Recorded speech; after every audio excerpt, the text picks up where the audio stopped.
The day has finally come.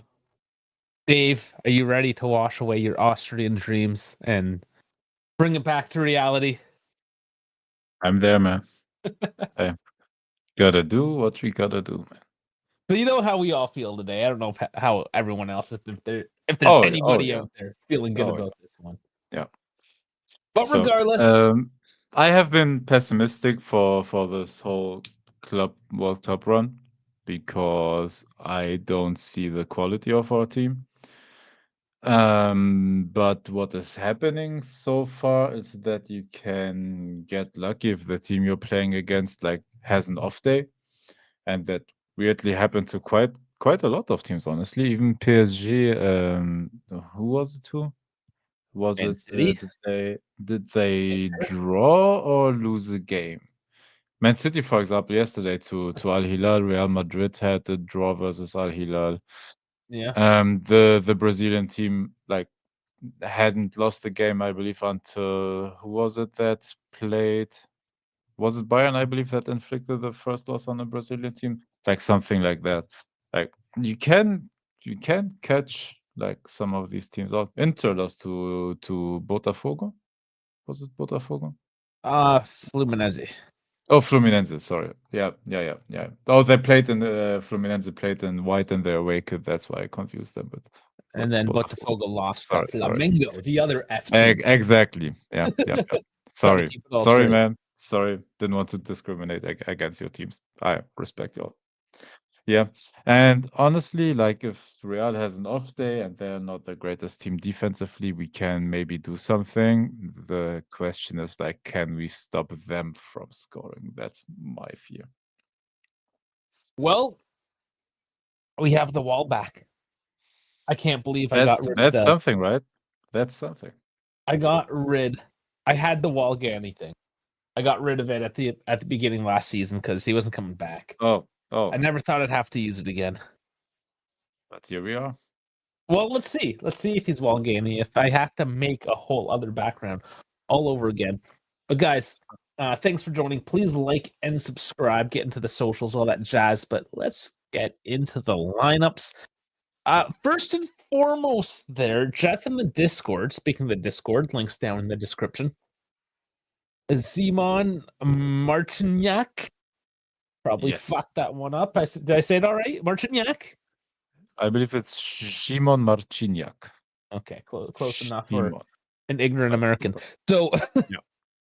this guy has a reputation with Real. Well, he refs Real games a lot. And he, did you see the videos of him where he practiced his yellow card motion in front of a mirror? I did not. That's something. That is something. Man, we gotta look that up, like sometime during the stream. Can we That's do it? something. That will be something exciting for you because I know you like your referees. I don't know. Just Google yellow card practice or something like that. Oh no! Oh no! In 2023, before the Champions League final, referee Simon Marciniak was caught on camera practicing his yellow card technique in front of a mirror before kickoff. Yep. This is amazing. And I believe there was even a video of it, and not just that image. Dude, hilarious. Oh man. I don't really want to click on videos right now live. We won't do that. Yeah. Let's get back to the Yeah. thought mob. So it's this guy. This is awesome. Love it. Yep. So is this gonna go for or against us? Like he's pro Real? I don't know his reputation with Real. I just look. He's a UEFA ac- ac- He's palming that ball, no problem. accredited He's a big dude. referee. Like he whistled a lot of Champions League game, and with that, yeah, of course, a lot of Real games as well. Did you see the size of his hands? Oh yeah. That's why he has to practice, right? So it looks intimidating when he shows you the yellow card. By the way, I got them hate like these player introductions because they take this so is. fucking long. But you love They take WWE. so long. Yeah, but it's not WWE, right? It's like this is real sports now. This is Yep. silly. Yeah. Dude, Yeah. by the way, that Chelsea game, if this show didn't happen and go on for almost 10 minutes, that Chelsea game would have ended before they will set it off for the for the thunderstorms and all of that. Which we might get today, apparently. It's Yeah. not looking good in Miami. Let's here, Miami weather. Let's do it. The weather report. Currently partly cloudy, 29 degrees Celsius. That is 84 Fahrenheit. Precipitation 0, humidity 71. So kind of sticky, but it says chance of rain. Yeah. And also that weather in Miami changes like Yeah. so quickly. Yeah, Miami has multiple weathers at once. We're getting okay, so like look, a little bit of radar there. We're getting into it. We've never done the Oh, weather. oh, there's the Don giving autographs. Oh, who was it? The president of Real. Why am I forgetting his name? Oh, Florentino Perez. Yeah, Florentino Perez. Yes, he was giving like autographs on Real Madrid shirts on. And here I am checking the weather radar like a chump. Let's do the lineups. So we're gonna have a hard time today. There's two Garcias, Yep. and one just looks more Hispanic than the other, but they're otherwise the same person. Yeah. No, but they will be still easy to identify because one of them is striker and the other one will not appear as much at the front. So I kind of hope not. by And positioning, you will be and able to one's tell 20, them apart. one's 30, so like there's gonna be the And crinkle. and I'm gonna fuck it up. Fran Garcia is small. Like you will see that. And they look similarish on the FODMAP, like little Yeah, their thumbnails photos look the same. they have there. But in reality, like Fran Garcia, I believe he rocks long hair now. He has like the Karim Benzema like bandage on his hand. Like you will be able to tell them apart. Don't Yeah, worry. let's hope. I hope so. Yep. Oh Yeah, and boys. honestly, it is kind of our best lineup, right? Uh yeah. I guess. I believe There's still that like question of like Locatelli, should Dougie be playing? I hope so much that we will like get second half Douglas Luiz, something like that. But just by names, I think it unfortunately is the best team. Like Colomuani, I believe we prefer him to Vlahovic. Yeah. Yildiz and Conceição is Or honestly our best like wingers in that sense. Cambiaso our best left back, and Costa and Savona such a toss up. I don't know who would impact the team even more. Savona would be maybe a bit more solid defensively, but Costa, no, yeah, Savona's doesn't. injured, so he's done. Yeah. But I mean, like that would be the only like change that would have made sense, like in terms of the name. But otherwise, Kelly, he plays every single damn game, man. Like Mhm. he's there. Kalulu as well, our starting right side and center back. And the Listen, only difference is like Rugani or Gatti in that sense. So Dash is gonna have to eat his words here, I think, because he did say that availability is the best attribute, and so far, Kelly has been the most available. So by virtue, Kelly is Dash's favorite defender at the moment. well, since he's not here to respond, I take that. I don't know how he can even refute that. Those I, are his words. that yeah. Yeah. It is what it Uh, is, right? but yeah, whatever happened to the whole McKennie playing where Costa is, and then S McKennie's not here at I all. yeah. Interesting. You know, a bit different than what we thought. It Yeah. appears that Tudor actually thought about this game, perhaps. I don't know how much thought goes into it when you literally have to play your best players Well, the lineup looks against. decent enough, anyways, right? Yeah, yeah, it's the best we can do right now. So I will take this, man. Yeah, that's all we're asking for, though. We're not Yep. expecting a miracle. Honestly, I just want to see them fight, man. Like show me something. This Real Madrid team has shown if you're physical against them, if you look for your positioning, which funny enough Al Hilal did. And if Dash at sometimes appears, I have to check him on something. We have to talk, man. Yeah. With how bad he made Al Hilal look with saying SMS and Koulibaly are the only good players. Yeah, they all look decent. Yeah. I It's a decent struggled team. so hard to stay up for that game, and I'm like, must watch I City lose. I I didn't. I didn't. I wanted to. I tried, but I believe like 2:30, something like that. I fell asleep. I tried, but man, uh, after my weekend, I didn't have the strength to stay awake for that. Carry on. That's Yeah. fine. And you can't catch them all. But no, that Yep. did happen. So anything could happen today. Courtois, Net, It Huijsen, can. Tchouaméni, and It can. Rudiger. Not the best back Yeah. line there either, right? Yeah. So Yeah. slight. And look, if there's a game where Colomuani can use some of his speed, it will be here. Chouameni is not the fastest player, and he plays like an off position. He filled in couple of times at center back, but he's not the greatest. Huijsen's not the greatest defensively, and like Rüdiger has his ups and downs. So you can take advantage of that. You just need the quality. And I honestly hope Kolo, Yildiz, and Conceição that We have that kickoff here. that works out. Yeah. Did I need to share the screen? We haven't done this in a while. I have one, but I don't know how much synced up we are. I am at 12 seconds now. Oh, I'm actually ahead of you by a few seconds. For once. Interesting. Yep. I'm maybe watching on the Zone because they made it free to watch. So yeah, I think everyone watches on the Zone for this one. Mm. Okay, we'll roll with it. We'll see how it works. But I mean, it's Yep. Madrid here, starting off. Did expect this. Madrid in the whites and us in our dark blues. Yep. The good kit, if you will. Yeah.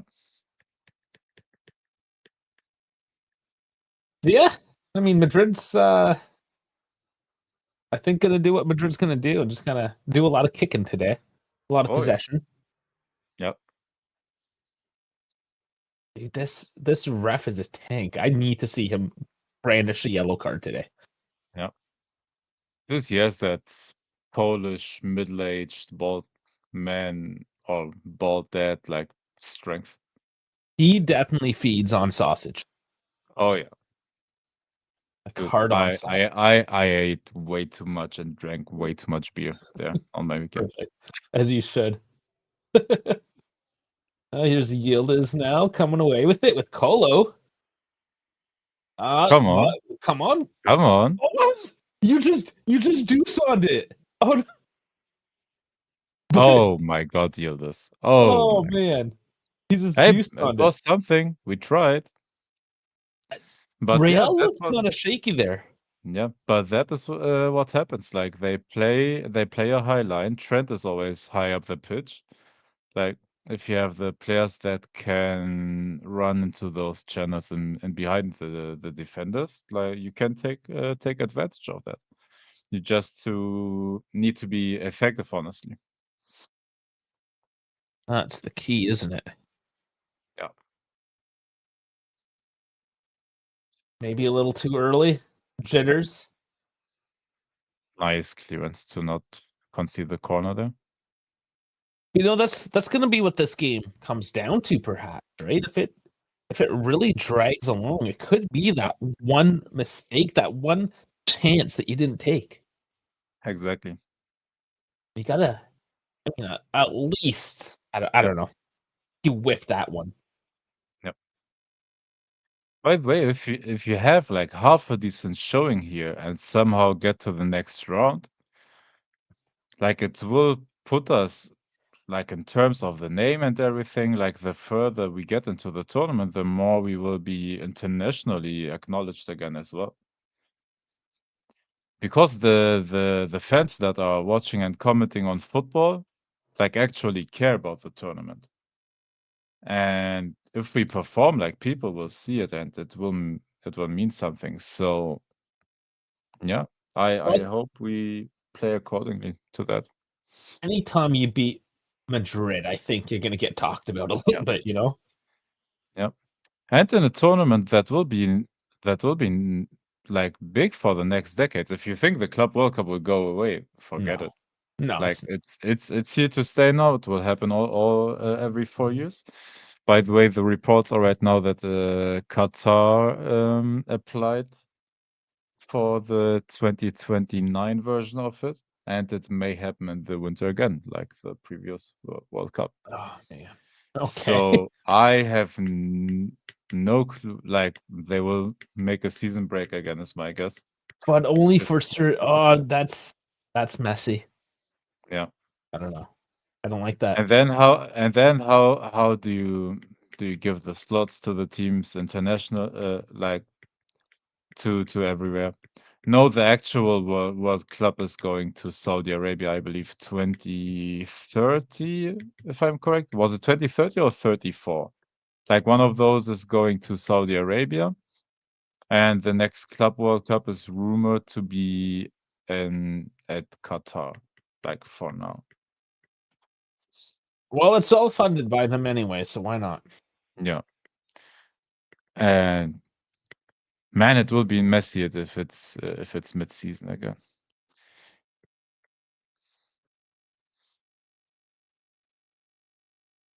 Yeah, you know, to be fair, I haven't even looked at the next Club World Cup. I kind of just wanted to see how this one was.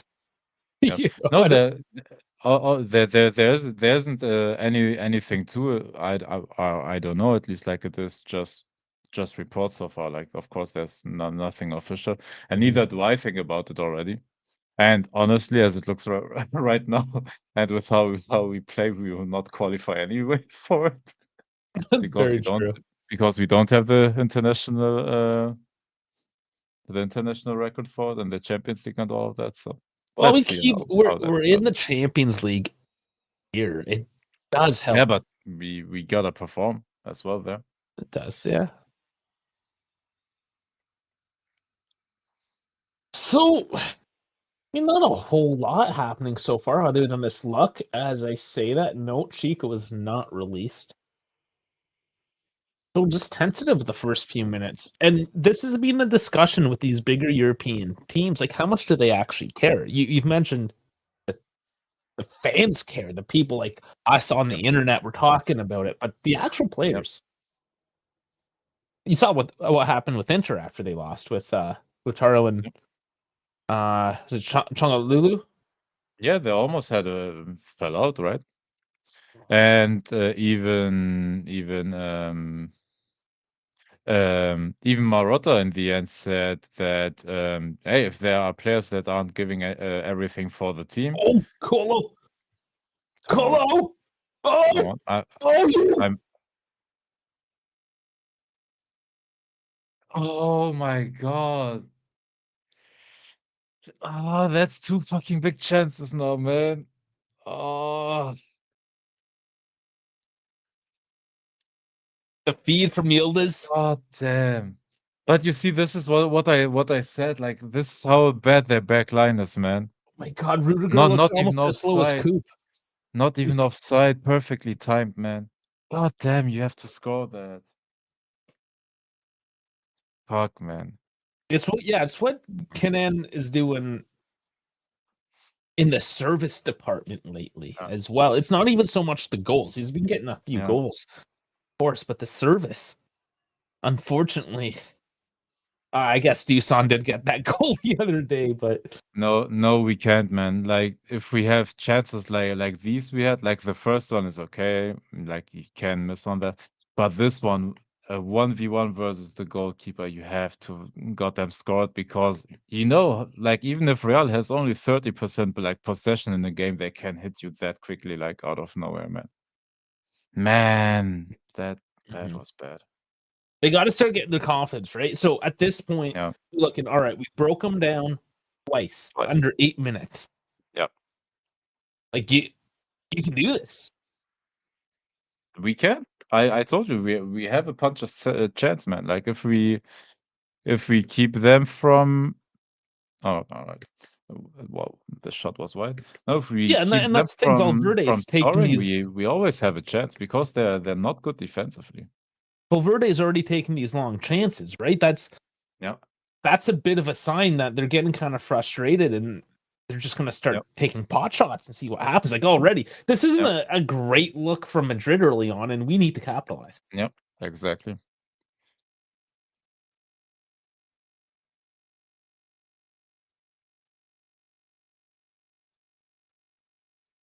It is Juve back with the ball. But so far so good, man. Keep on hammering forward. Biasso's been looking decent, dropping back to control the ball.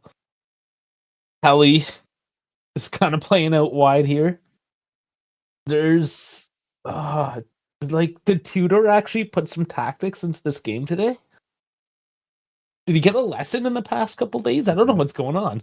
I don't know whether that is like a big actual tactical change. I mean, Or the just lineup in itself is the same, but what I think you can do if you have Rugani there that is not contributing a lot defensively and like he stays there to hold the line, you can afford maybe to push one of the center backs a bit higher, which is kind of what Kelly is doing. The problem is Kelly is not, built for that. But let's see. Maybe he does something. God knows. just fed decent.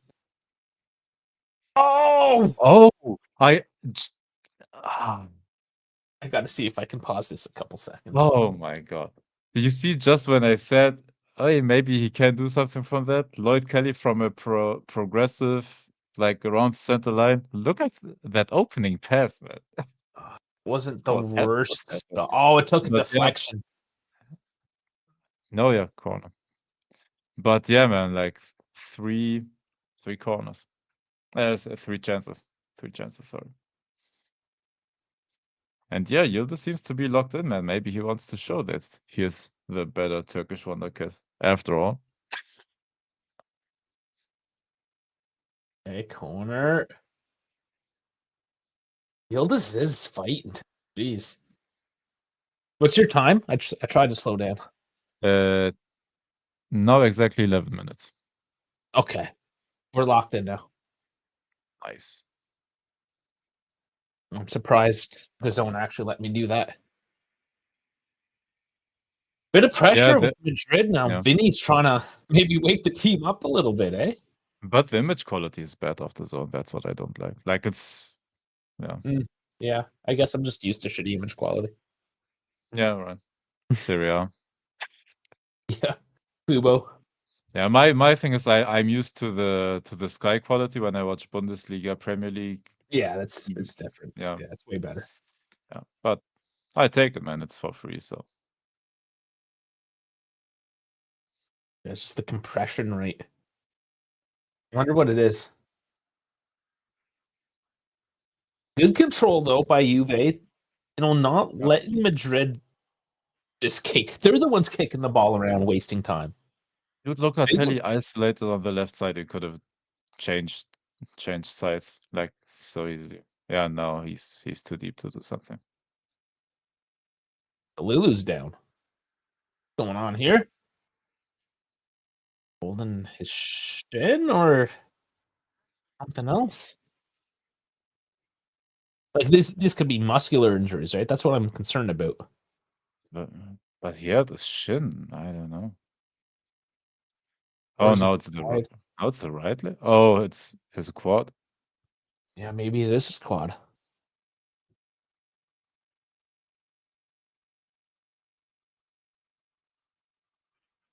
And Kostic is warming up. Hostage.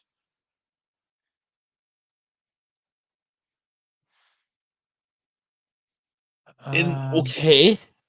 Um so that maybe 3-4-3. means What do you do? You gotta change this. That's the hold on. thing. Yeah, so he lands with a stiff right leg. It's on his feet. I'm just a little confused with Kostic taking the place. Now options, of course, are pretty thin. You wouldn't necessarily. Would we move Cambiaso into midfield? Would. Then Costa and Kostic being the full Mm. / wing backs? You could always drop Locatelli into the defense. How injured is Gatti, right? He's obviously not doing great. Yeah. Way too early to throw in Gatti. Yeah. Nothing yet. He's still in. It sure hurts when you land on your feet. Come on, come on, come on, come on, Oh, come on, hello? come on. Gotten too much to come. But the space is there. The space is there, man. I told you. Just need to do something with it.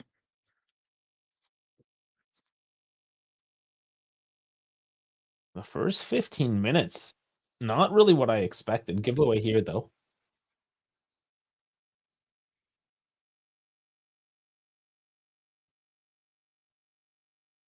Not a fan on how they say Hoysen's name. They say Hausen. I don't know. Maybe that's how he Yeah, got. they're all, yeah. I honestly I have to ask Dutchies how it's actually pronounced Mhm. because he is of Dutch descent, like originally. So I don't know. I heard It's- Hausen, Heusen, Huysen. I heard everything, but I don't know what it is. Well, you can say he's Actually, Sputch. just call him Dean. Just Deanie. Dean. Diener.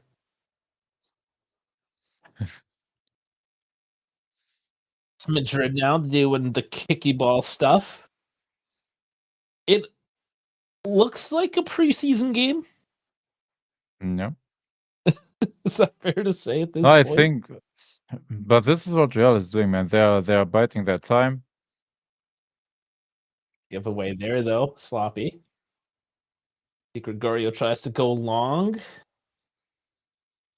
Oh, But Manny. so far, we take us at least we take the game seriously. It looks like we're the more serious team, which is still a bit of a concern because what happens when Madrid turns it on? No, Second time they've tried this flick on hasn't worked. yeah. Di But Gregorio I don't think they will fuck around like for long because I think Xabi Alonso like he absolutely takes this serious and will try to win the game still.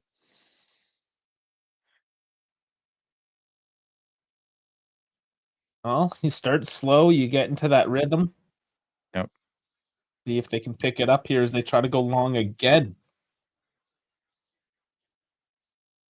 Which is speaking something to Juve's defense at the moment, where they're blocking Yep. low and centrally and pushing everything to So the lower yep. chance areas, right? So like this is decent textbook shit at the moment. Oh, that's nice save by Ildes, but I don't know where Di Gregorio wanted to pass that ball to. Gregorio's gotta maybe just slow it down a little bit. Being too quick to let her rip.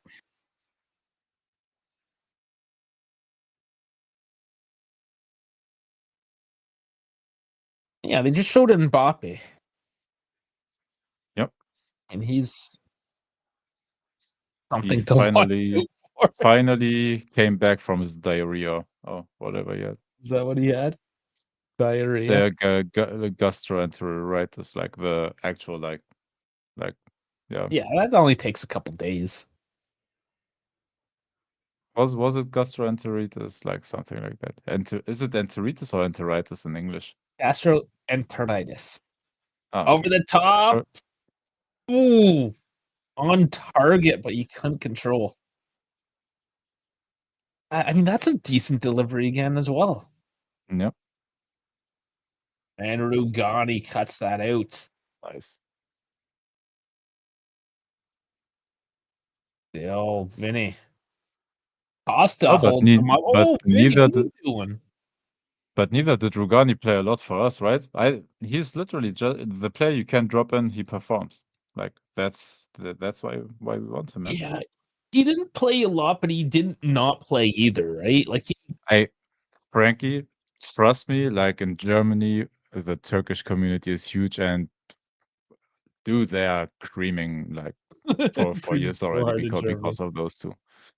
And yeah, like this, and also like this game is the dream of all the those Instagram channels like what is it, Wonder Kids and blah blah blah that shares stats and all of that from the younger players. Like they will have like 1v1 battle charts from Gula, and you're just like ready just 2 minutes after the Is game. that what the cool channels do? Is that what we should have done? Is have the Turkish showdown?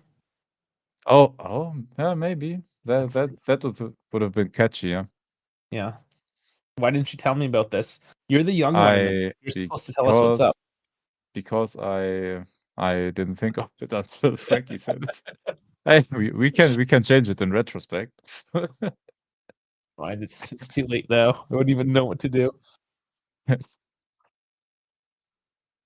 Got my scoreboard going. That's I mean doing Yep. a lot already.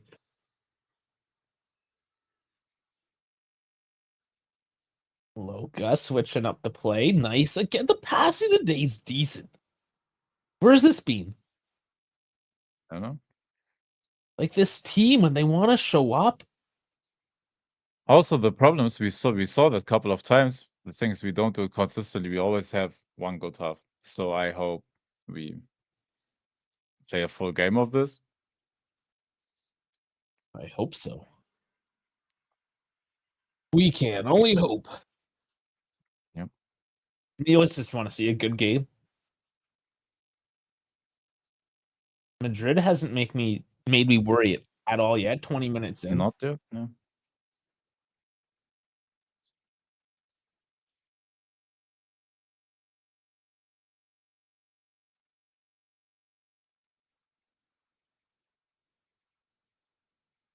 Still Madrid.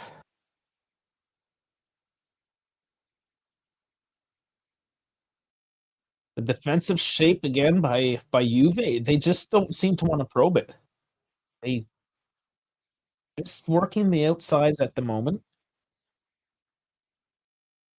Yeah, Vinny's marked by Costa there as well. So Costa's having a decent game, keeping his Yeah. mark. He must have watched the tape of getting cooked by Doku.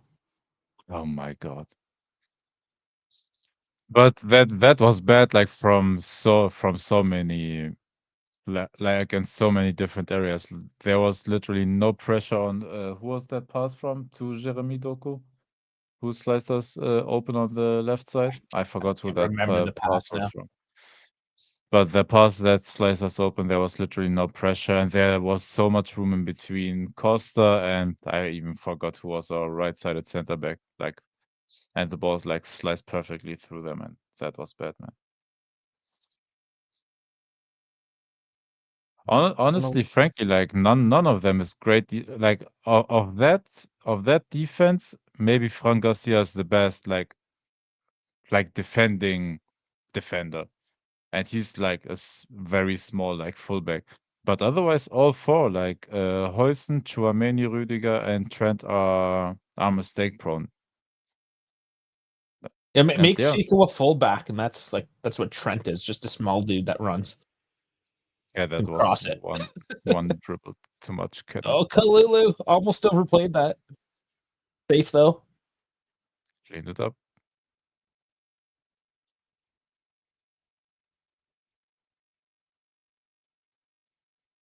Yeah, Vinny's not having a great game. Can't find any space, and that again is testament.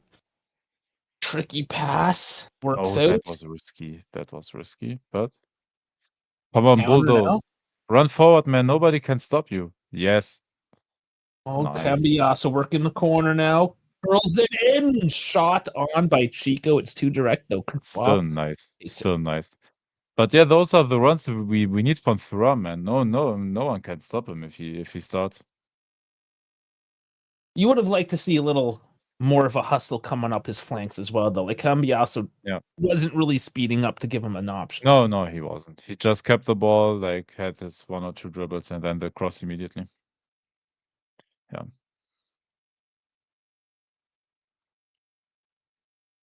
Sometimes it's hard to judge whether to cross it immediately and hope that the defenders are not lined up yet correctly if you take it quick enough, or if you take your time, place it correctly, but then you have the defender set. Like, it's hard to judge sometimes. Like, it's depending on the situation, how quick they get back and have their defensive lineup again set crossing up. like that on the run is pretty fucking difficult skill. Like actually time, Yeah, the full complete package yeah, of that skill. That's exactly. years in the making. The rest of us just do a Kostic. Dude, I when I played fullback back then, I was Kostic, man. I'm telling you. But that's the difference, right? Like Kostic, yeah, he's got the Yeah, technical skill of being able to curl a ball into the box, but yeah, he doesn't have the run or the timing. yeah. What shot Did he was did he that? did he touch it? I don't know. I hope he pulled out of that one. That was that was I a huge deflection. That's why he had to jump. Oh, okay. That makes sense. Yeah. Yes, Signore Chiellini. Yeah. Like how they're called Mister here in America. Do you think Comoli is doing his job? I don't know what he's doing at the moment. No one knows, right? Exactly, that is Robin. my fear. That's why I said, like, we had to score some of those, or one of those chances at least, man. Positive signs that when we're talking about this from like a preseason Yeah, perspective. Oh, nice by Chico. Oh, he couldn't get through both of them. yeah. Chico's gonna have to Salvatore. get up. He's not That's getting the call. that's that's that trend.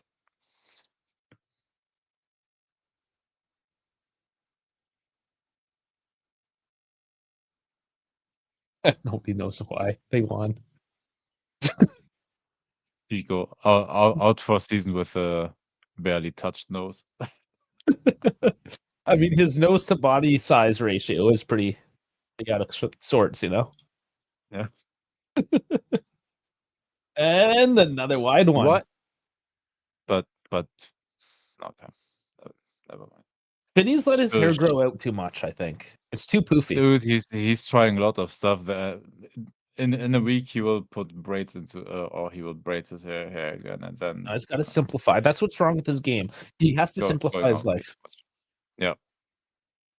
Yeah, he's paying way too much attention to the wrong things. There's a gay, Klinsmann, Schneider. Yeah, There's some Klinsmann. decent names. Kadira. And maybe not that big. Kadira doing there? Is he like some sort of? Hey, Sammy Khedira's world champ, man. But is he some sort of ambassador or something, or is he just hanging out? I don't know if he has a role with the FIFA in itself, but he is an ambassador for the zone in Germany. Okay, that's probably what it is then. Yeah. No, that was a tricky one there. Almost an own Yeah. goal, but Yeah. goes over the bar. And that's Yildiz with the spark once more. He's looking good today. I just wish we would be better in set pieces, and if we had an actual coach that coaches set pieces. Honestly, Mhm. with the amount of corners we create, like, all the time, would be a decent quality. But got that. Oh my That one straight to the keep and a God. counter. Oh my Ooh, that pass is overcooked. God. Thank God. Once again, Madrid just not doing so hot. Just a little off pace, off the Yeah. mark. Yildiz is beating Trent every time. Yeah, I mean, Dude, Trent without the coverage of Konate next to him gets cooked by everybody. I swear we could. Yeah. he's the kind of guy that's perfect for Whoever your you put on FIFA team against. because you don't need to defend in FIFA. Yeah. Just Dude, like 99 pace. Trent for his whole career had the advantage of of having defenders like Van Dijk next to him, and then Van Dijk switched to the left side when Konate arrived, and then Konate defended on the right side. He had Joel Matip there for a number of years, who was an excellent defender, and they covered up a lot for him. And back then, when they had Fabinho and uh, who else? Fabinho, Jordan Henderson, James Milner, like they had like a lot of players that covered the right side for him, so he could go forward and take advantage of his offensive skill, which he of course has. But yeah, he didn't It's a have to care luxury about that. piece. Yeah, like Liverpool gave him the stage or the opportunity to take care of to use his strengths basically, and not care as much defensively. But now at Real, he doesn't have that luxury.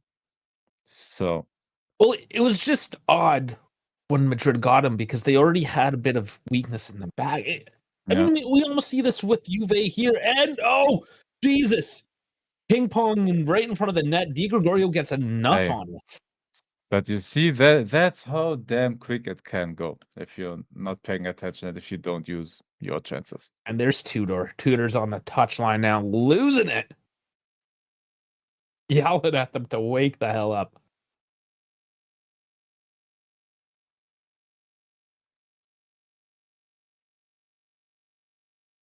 It's called hipster ball, Salvatore. It's you don't need to defend. You just need to put a high line up and attack and just No. score more than the other team. The thing is, he is such a unique player in that sense. Like he has like incredible strengths on the ball. Like his passing, his crossing is exceptional, but he doesn't have the speed of an out and out winger. And if he had that, he would be a winger, honestly, and not a defender. So he is such a unique player in that sense that he doesn't have a proper position, but he is still good from that right side and the production. But he's not a right back in that sense because he's not good enough defensively, but also not quick enough and doing those touchline runs that you would need from a winger. So, man, it's hard We had to our first actually goal of name the what he plays. stoppage and play. So, I mean, bit of a let off. That was Madrid's closest look there. Yeah. But didn't go in. Rugani kind of whiffed on the clearance, got enough of it to keep it out of the goal. Hey, so far, Wolgani's dead. Yeah, I mean, he's there. He was there in position. It didn't look pretty, but he did what he needed to do. He got a piece of it. It's still 0-0, half hour in, and I think Juve have looked better. Yeah, you can argue So Madrid far, yeah. just aren't into it, but Yeah. still, that's on them. So far, yes, but they can turn it on whenever they need to or want to. That's the scary part of it. And that's why I'm pessimistic, because we're such an ineffective team. Like we had to score one of those chances we had. Then it would have been a bit more of a comfortable like situation with that one goal advantage. But yeah. That was an interesting look there, fan holding a CR7 poster of when he was at Juve. So it was a Juve CR7 poster, and he had the Real Madrid jersey on, and he was shaking the poster, but then kissed the Real Madrid badge. So, Yeah, Dave, that so is what is wrong with the current generation of football fans. yeah, he's just there for the player. That's probably the only reason why he's a Madrid fan is because Yeah, of Ronaldo. And that's if it. Ronaldo played for a team that anybody gave a fuck about, I'm actually surprised that Al Nasser didn't come to this thing just because of Ronaldo. They tried. They tried to Of course they tried. shoehorn them in, but they're thank They God, like just much. the FIFA didn't succeed. They tried to go towards they won a weird cup once, but never an actual, like, not not the not the Asian Champions League, and neither did they win the league like in Saudi Arabia. And they still tried to shoehorn him in. That didn't succeed. And then there were talks about him switching to Al Hilal or another European team, or even, I believe, Brazilian teams were in talks, like to get him just so he can play at the Club World Cup. But in the end, like nothing happened. And Coolin breaks over and straight to Di Gregorio. Yeah, and that's the thing. As 10 Toes Down says, they certainly found a way to sneak Miami in it. Absolutely, They had a absolutely. bit more to go off of with Miami, but Yeah. yeah. Yeah. It's all the marketing of Miami though is absolutely insane right now. It's everywhere. Like you go to like Walmart has just so much messy crap. They have a lot of just soccer stuff in general. I've noticed, which is surprising. But tons of messy. Adidas is all obviously Inter Miami, Messi. Yep. And can be also taken down again. Uller just given a grab. Interesting. I don't think the Polski is gonna like that.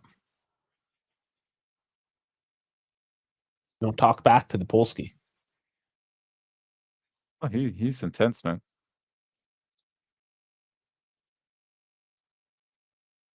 Another decent pass into Cambiaso.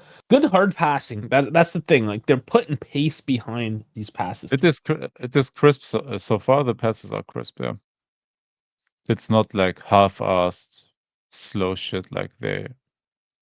Yeah. There's Kelly. I mean, Kelly hasn't really put a foot wrong today. Yeah. All feed in by Loca to Cambiaso wide. Come on. You see, that's the space that Trent leaves him behind. And if you that was bad, but yeah, that is the space that you have to exploit. Like Trent leaves that like always open behind him. We watched the tape. That's why Liverpool, as much as they were scoring, because they possibly had the best front line in world football for a number of years. But they conceded a lot of goals as well. Oh man, that's getting chippy up there. Yeah, that is. I don't know how you figure out who to give the call to after all that. Like it was going both ways, but Madrid gets Yeah, it. I think he just judged the last push, and that was like Costa pushing Garcia down. So Yeah.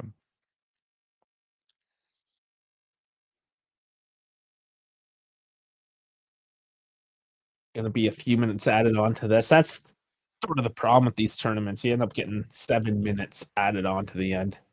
Yeah. I don't know why they can't stop the clock for something sanctioned like a cooling break. But I don't know either, man. And that is one of my like biggest pet peeves that honestly I want change in football forever.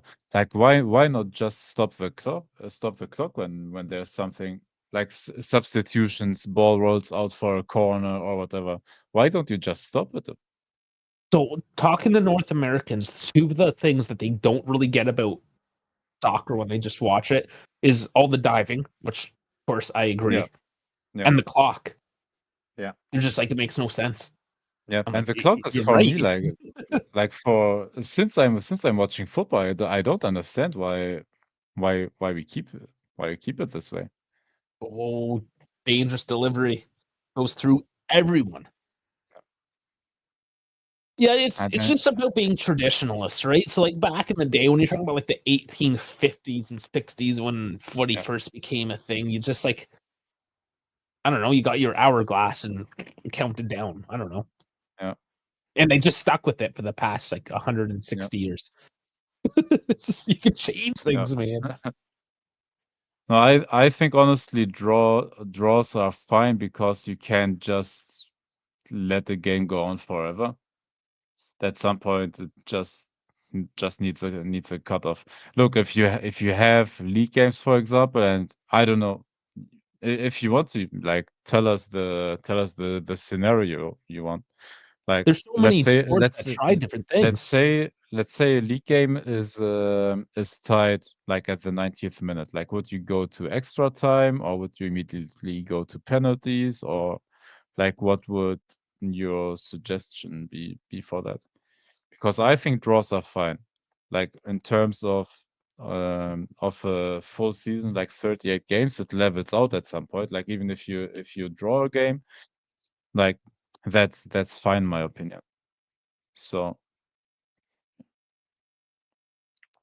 Yeah, there's oh no correct answer to this one, yeah, right? They've tried so many different things. You see now Club World Cup, these summer tournaments where it's super hot, and yeah, there's all this pressure with congested schedules. They've taken off that extra 30 minutes. And purists hate it because you want to see yeah, somebody win on the pitch. yeah, But when you're playing a tournament every 3 days and 90% humidity at 35 degrees, yeah, I mean, it, yeah, there's give and take to it, right? In terms of yeah, organizing the tournament, especially earlier on in the tournament when you have a lot of games playing at once and they have to maintain a schedule. They need a game to end so they can play the yeah, next one. exactly. And Yeah. that's why I think the concept of a draw in football is okay. With the amount of games, 38 league games, and now how many Champions League game? 8 at least in Minimum, the yeah. 8 in the league phase now, and then you have Nations League games which the players play. Then you have the international tournaments, and all of them like at least four games in all those. Sorry, in the whether it is Euros or Champions League, it is at least three group stage games. And Nations League, how many games is that? You virtually played two games every international break, and then after the season, if you make it to the final four, you're there as well. Like there's so much football. I think at some point, like a football game just needs to end. So that's why I think like in the league, it's okay having the draw, even in the Champions League before getting to the knockout stages. Like I'm okay with that. Yeah, no matter what happens, people are going to be unhappy about the decision. Yeah. Football is not perfect, man. Like football will always have room to improve or to have the debates about it, and it will never be perfect, right? But no sport is perfect. I honestly don't know what the change would be to improve like the game of football. Like that's why I say my biggest pet peeve is just stop the clock, like leave the additional time or injury time or um yeah, just leave that and stop the clock if the game is stopped for a bit. Yeah. 4 minutes For left here. For example, I was always for the implementation of VAR. It's just a travesty in how it gets used. Like that is bad. Like for you to have now the possibility of reviewing fouls, red cards, goals, offsides, and all of that. Handball, by the way, that's the biggest one that they still get wrong. And to still have those many misjudgment and wrong calls is that is bad to me.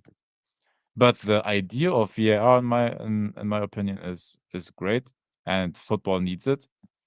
But the actual referees need to be like Not just the refs. explained properly. Like you need It's not to just the eliminate refs. as much of the It's gray areas. it's the league, like FIFA. Yeah, It's yeah, how it's you're right. all governed from the top, right? So like Yep, you're right. if they don't black and white put it out, what's the ref going to do? He's going to continue to Yep, just yep, make shit up. exactly. And Tifo Football actually did put a video out a week or two ago about that very topic. I don't mind their videos. They're like 4 or 5 minutes, kind of get to the point. I mean, it's The Athletic, so I mean, not my favorite newspaper, but in terms of Yep, explainers, they do a pretty good job. yep, And yeah, after 30 minutes of OT, you get 2 more subs, and that's an option too. Put new yep, fresh guys in. But every sport has tried to Yeah, do but something, right? even then, if you put in the fresh guys or the fresh players, teams don't like to risk a lot in OT or in extra time. Like And then there's even if even if you have fresh players, like the risk of going forward and then conceding a goal, like that's why a lot anytime of you games do that, go to penalties. Like not a lot of games are decided in extra time. anytime you add subs, and we saw this when it went from 3 to 5 over the COVID days, is the teams that had more money and thus a deeper bench benefit from that even more. So you're Yeah. you're gonna piss people off. Yeah, like don't get me wrong, we won the 2014 World Cup in extra time with Mario Götze when we subbed him in for extra time. So of course it changes like it changes or can change a game, of course, but more often than not, like extra game is just a boring as passing the ball around of 30 minutes. So yeah, I Us, don't know. us are It's doing not well. perfect, but it's the best we have right now. So. Us is having a solid game out there. He just stole another one. Didn't get the play. It's still Madrid here, but relieving the pressures. Madrid doing a little bit here later in this half now. Trying to throw some balls into the box, make us defend a little more. But yeah, that's all spurred off how many extra minutes we're gonna get. We'll find out here in 15 seconds. I would say 6. It was 3 for the cooling break. Maybe 5. Oh, and there's Guler with a good look. Decent by Kelly, puts it out for a throw. So 4 minutes. Oh, that's way less than I thought. Not too many stoppages though. Couple little like holding the faces or holding I the thought ankle. I thought maybe, the cooling break and then Kalulu getting treatment and all of that, and sometimes they like to just Oh, sprinkle.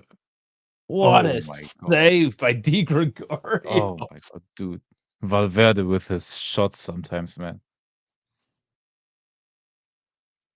And Di Gregorio's had a good tournament. Yep. Sure, he led in 5 against City, but that's maybe excusable with what was happening in front of him. More defending to go here. Just wait for a weird Premier League team like paying us 40 million for Di Gregory because he has a good showing here. Bouncing around. And good by Di Gregorio to call the play. Wastes a couple seconds here. Yeah. And they'll By be the way, happy to see this out. yeah. And by the way, this is exactly what I meant. Like, if your players play good in an international tournament like this, the people, teams, scouts will see this, and the value of your players like immediately rises. And if you are a team like that, like us, that need or wants to make or wants to sell players before invested into other players, like this is a great opportunity, man. That's why you need a good showing here, man. For example, Yildiz alone, in my opinion, with how he plays here so far, like that's at least like 15 to 20 million on top already. I'm not even kidding. Like before that, he was maybe a 50 million, right? Like with how the season went. And now you may get like 65, 70.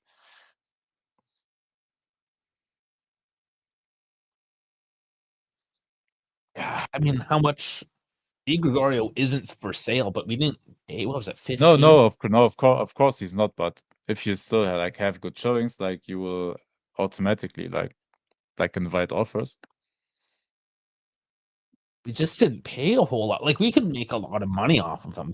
Because I think he's underrated, to be quite honest. Oh, he Not is. to say he's a world class, top of the game. Yeah. What No, like we're he's we're just not a we're not solid saying that, but we paid goddamn 18 million only for him. That's an incredible deal. and then the cost to replace him. The whole problem with the deal is that we got rid of a very serviceable goalie in Chesney. Exactly.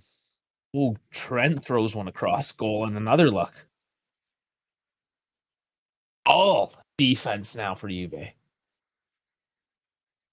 But the defense has been holding up. They look okay. They're not making me worried. Not to say one won't get through with all this talent on the field, but we're not in constant fear of ones of just trickling in because we just gave up. Like we're actually fighting for it.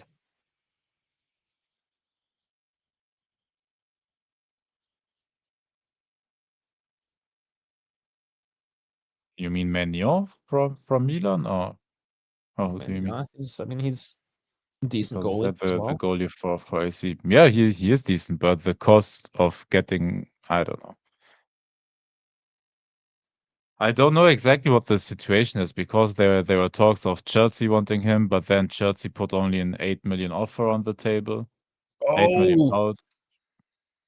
there's the half that almost ended up. Yeah. Yeah. And now nobody knows whether Maignan will actually leave, whether he will stay. There were like talks of Saudi offers, but yeah, nobody knows. This has been an interesting transfer market for the simple reason that the Club World Cup is going on, and that a lot of these teams just aren't really dealing at the moment. Yeah. And there was a couple deals already because he had those 10 days ahead of time. So a couple things already sort of happened. Yeah. Nobody's really moving now during the Club World Cup.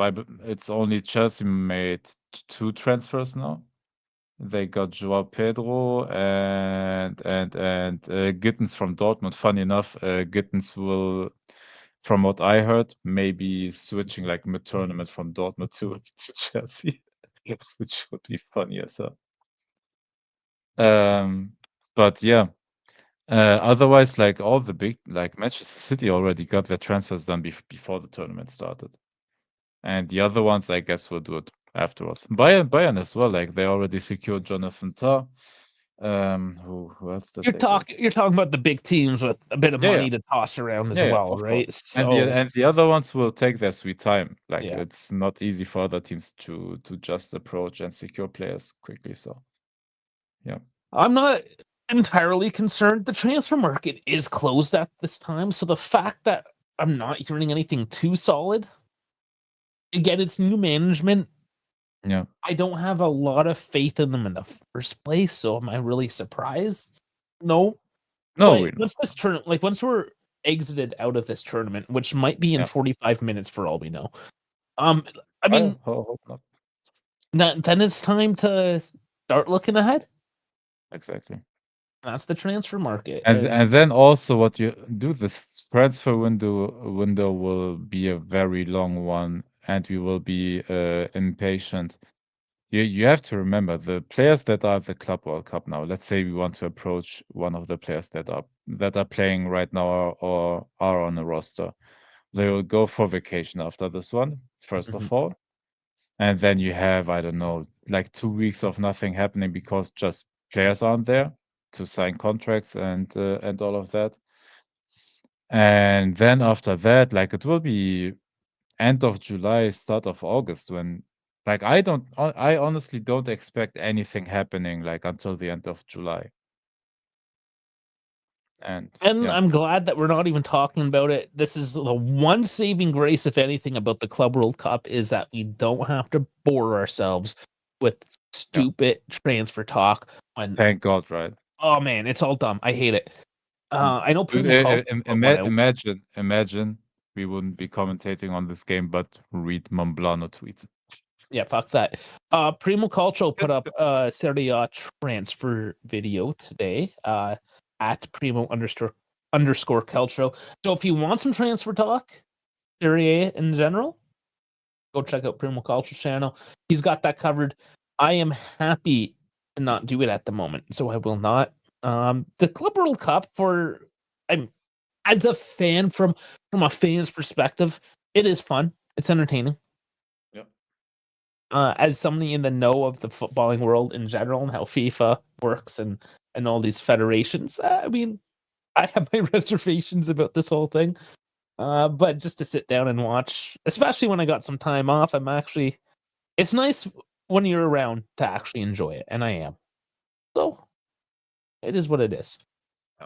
Look, all of us know why this tournament was established, right? We know it is because of the money. It wasn't out of love for the game of football. We all know that.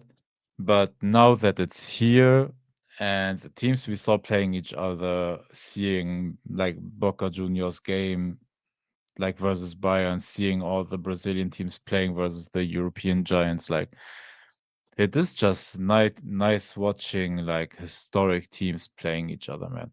And then of course, like you have the African teams, the Asian teams, the all teams from from Australia, New Zealand, and all of that.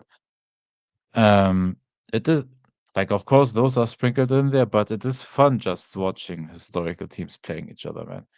Like we have goddamn Real Madrid and Juventus playing in an international tournament mid-season. Yeah. Now you Midsummer? can just It's not even mid-season, just midsummer. yeah, It's sorry, July. midsummer. Yeah, sorry. It's July 1st, for fuck's sake.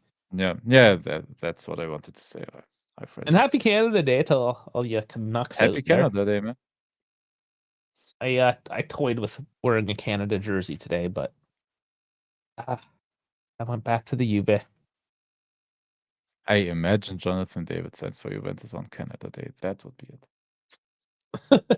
Yeah, I'm not holding my breath for that one just yet. We'll see. Yeah. Stop it with the transfer. That's this is going to be the I most wanted to annoying fix it. one too, because it was so close. Now there's the rumors that it's Duson's fault. You just got to fit. Listen, but we know everything is Dusan's fault. 15 mil injection of cash. It just screams Jonathan David. I don't know. Oh no, Primo. So we thought we got Primo a bunch of sim racing gear today for super cheap because their website was messed up and they were selling like wheels for $20. But apparently they canceled his order. Bastards. Oh man, I thought we got him a whole rig for $100. That stuff happens at Amazon sometimes, and sometimes they find out too late and it got already delivered, and then just by law and by regulation, it's technically yours, so you don't have to send it back. But yeah, when they cancel, yeah, I don't know how it's over there, but when they cancel before they send it to you, they are still allowed to cancel it if there's a pricing error. I don't know. It's America. Take them to court. Sue them. Yeah, maybe you get shit for free. Yeah, instead of paying $100, you just get it completely for free. let them send you a whole ass simulator. Yeah, you'll have to check the terms and conditions, I suppose. Dude, the Fanatic like simulator rigs are like though they are fire, man. I was hoping to have another racing buddy here. All right, let's look at this lineup here. Let's focus in here. Madrid picked it up towards the end. We missed our chances. That's what we feared, that we wouldn't capitalize on our chances. And here we are locked in. So Courtois to 6.4. He hasn't had to do much. The back line, 6.8 for Rudiger and Huijsen at a 6.8. Tchouameni 7.3. So, I mean, they got exposed a few times. Again, Trent, other than whipping some balls into the box and maybe looking dangerous, he's been getting cooked as well. Valverde, Guler, they've been doing pretty decent. To be fair, Garcia, one of the Garcias. But yeah, their offense has not capitalized either. To be fair, if you look, Gildas I think is better than a 6.1. But similar numbers overall, maybe a bit lower on average. Chico gets a 5.9. They're cooking them. But yeah, the stats. Here it is. So 57% for Juve. I did expect that to be in Madrid's favor, but I mean, it is what it is. XG 6.6 to 7.3, similar. Shots 8-4. Target 4-1. And that's really what's telling here, right? Big chances 4-1, missed 4-1. Yeah. We didn't capitalize. No, we had the did. chances. They were there. Yeah. We shat the bed. And we have a bit better passing as well. So possession and passing stats. Actually, a lot better. And to be there in the 90 percentile, like in terms of accurate passes, like that is great, honestly. But you see, you can detect something like that with the eye test. And you said that around the 30th minute, I believe, you said that the passes were actually like pretty strong and crisp passes. And if it works on the eye test, like it shows it as well, like on the stat sheet. So that confirms honestly that we are pretty good when we have the ball. We created chances. So overall, man, it's a good game. It's a good game so far. We just have to continue to defend properly. We were like in the last couple of minutes, we allowed like a couple of crosses into the box, couple of shots. We have to defend those a bit better. But overall, man, we have to convert our chances, man. But that has been one of our biggest problems, like for years now. So listen, our offense scores when our offense scores. There's no rhyme or reason to it. Sometimes Dusan shows up. Sometimes Colo gets a hat trick. We don't know. It is going to be what it is. Our defense today, however, has shown the fuck up. Is it because Rungani's in? I don't know. But they've held up. And yes, towards the end, Trent's thrown a couple into the box. Everything that went into the box was messy. Yeah, they're 50-50s. They can drop either way, but Madrid is not in control of those balls either. Yep. The shots that they are taking are all from outside. And they're not hitting their target. So that's just showing right now that they're either taking the outside pot shots or crossing inshallah. They don't have offensive control of this game either. Yep. So it's pretty even, all things considered, I think. The stats do favor Juve a little bit. But you know, that momentum was very rapidly changing into Madrid's favor after that cooling break. So after this halftime, I don't know who's got the momentum, and that's what's going to be telling is who takes charge going into the second half now. We have to be prepared, man. They will not F around for long. So yeah, we have to be honestly just prepared for when they will try to go for the game. And at some point they will.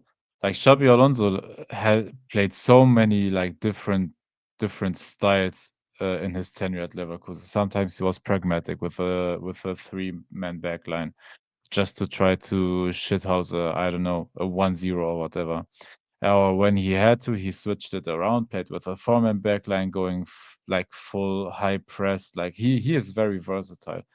And so far, he kept a clean sheet 0-0, which with his defensive or with the players he has in his defense is good for them. A bit lucky for them as well. But yeah, at some point he will try to go for the game, so we have to be prepared for that. That is the danger. But so far, man, defensively very good, and All right. offensively it was as well, man. But like you said, we are so up and down, like offensively, like it happens when it happens. I gotta rip a piss. I'll let you answer this one. Yeah. I'm not Dash. I don't care. Anybody can score. Don't give a fuck. All right. So, would you rather go out today or go on because of a heroic move from Susan? Or do we have to call him Sushan in this case? So he can feel also special going into the future. Honestly, look, I don't like him. I don't think any of us like him. But if he scores, man. I take a Dusan goal. I don't mind. Dash minds. Dash for sure minds Vlahovic scoring. But if he scores, man. I want to win football matches. Like during a match, I don't care about value, about him being terrible for us in the future or whatever. Like during the game, I just want to win the game, and whether he scores a hat trick, whether he scores a goal, whether like whatever he does, like I will celebrate him scoring or if he wins us the game, win us the game, right? But yeah, of course, in long term, I wanna see him go, man. Like with his output, with the amount he's earning, dude, I might as well get David, let him score 8 to 10 goals, but for how, yeah, even yeah, like Vlahovic is at fucking 20, and David will be around 6, 7, something like that. But yeah. Yeah, but still, that is cheaper, Agusha, that is still, like, cheaper than keeping Vlahovic and continue paying whatever you want. And even if he extends and just out of the warmth of his heart, accepts 15 million per season, that's still too much. 15 million per season for his output and for his inconsistency is way too much as well. Honestly, if we have the possibility to get rid of him, even if it's for 20 million, I will take it. Dusan, I'll take the Yep, 15 we million were and send it right to David's agent. we were still at the No, seriously, I'll take 15 for Dusan and send it straight to David's agent at that point. I don't give a fuck. yeah. That's what I'm saying. Like the big thing right now is the wages that we are paying for him. Like that is the harsh part right now. Look Like who shows up. on the books. Take it away. He's got Wait, a what? shit-eating You grin. guys just threw me on here. Damn. Yep, because I said take it away because we are on your favorite player right now, talking about his salary and stuff again. And Oh, there's a question for you specifically. yeah. So Where's it at? have fun with it. Is this it? Would you rather go out today or go out because of a here? You want to know what? Just out of spite, I would say that I would hope that, Dusan scores a heroic moment or has something like that, just so, he has resale value. No, I'm fucking kidding. I'm fucking kidding with you. I'm fucking kidding. I just wanted to say, wow, you finally turned into a human for once and Absolutely left your not. pettiness aside. God damn. Damn, Dash is costing us millions. Just because he's a spiteful human being. Oh What's man, the attendance today? They just showed the crowd. Is there a rate up for that? not Is it a too full crowd? sure. Hopefully I sound decent because I lost my voice yesterday, so I feel like absolute dog shit. I noticed it a bit. So like, yeah, I sound like a person that smokes cigarettes. I pretty much sound like a 40-year-old Balkan dude. That sounds about right. I mean, Pretty you much. do sound normally like a 40-year-old Balkan dude. That's fair enough, Dave. Well played, sir. Yeah, Dave, do you want to acknowledge these messages or? The Italian stallion is back. Yeah, it's my wife. Hi, Dave's wife. Hello, Mrs. Maple Dave. Mrs. Maple. Yeah. Oh man, yeah, she's literally not doing anything right now and fucking with me. She's upstairs trolling. I love that. Yeah, I love that. That's awesome. So I watched the whole first half. My question to you guys before we get kicked off here. Defensively, a lot more organized than what we saw against City. At the same time, offensively, still kind of slow. They should harass this back three that Madrid has because it's terrible. Yeah. But like, I do think Juve still slow. The only way they're fast in transition is if they get a high press win ball. I still am not a fan of Locatelli and Thuram in the middle, just because neither one of those two are creative with their passes. This would have been perfect, Thuram and Luiz, if they figured out a way to integrate Luiz, but Tudor's an idiot. He doesn't know how to integrate players. he's done a decent job today. I mean, let's see what he does. Again, the setup is good, right? Like, I'm being honest here. Like, the setup is good. I like the way that they're lined up and organized. Part of me also wants to kind of say that, again, this might just be me thinking, but Madrid look like shit. They're not great today. We do have kickoff synced up here on the timer. Louise is slow as fuck, so is Coop. Jeffy, it's not about running, it's about playing the ball It's quickly. about playing the ball forward, make quick judgments, passing it quickly, long balls quickly. Over the top, yeah. Yeah, that's it, right? Like, for example, I'm not looking for running because I don't need Luis to go past the half line. I just need Luis to be able to play a ball because fundamental in the game, the fastest way to get across the field is passing the ball, not running. So if Luis is able to one touch it to Yildiz or Chico faster and efficiently, I am 100% for it. You would not be able to play Locatelli alongside him, I wouldn't think. I don't think you can't. No, it would have to be Thuram and Luis. That was another really close call there. Oh my god, that's very poor marking. But this is exactly why we can't F around with our chances. Yeah, well, I mean, again, that's poor marking that attributes to that shot right there. Valverde's had a few looks today. He's the one that wants it. Yep. I can't believe it. Like, I actually have a player that lets me pause and sync up with you guys without fast forwarding it. Fuck you, Paramount. I wish Serie A got DAZN. Should I just share it in another window? No. I timed it up. We're good. Okay. DAZN's good. The player in DAZN actually works properly. Okay, yeah. Yep. And we're all using DAZN, so we're somewhat close. We're DAZN'd in. Oh boy. Honestly, I don't think that Xabi Alonso will be the problem. I think the backline is the problem. The backline is too weak to support Xabi Alonso's style. And then, like, again, today I saw gaps with Hoyson, and Hoyson's not good enough to cover Rudiger's mistakes. What? And Rudiger. So, like, for example, right now, Rudiger, there's a big mistake right there.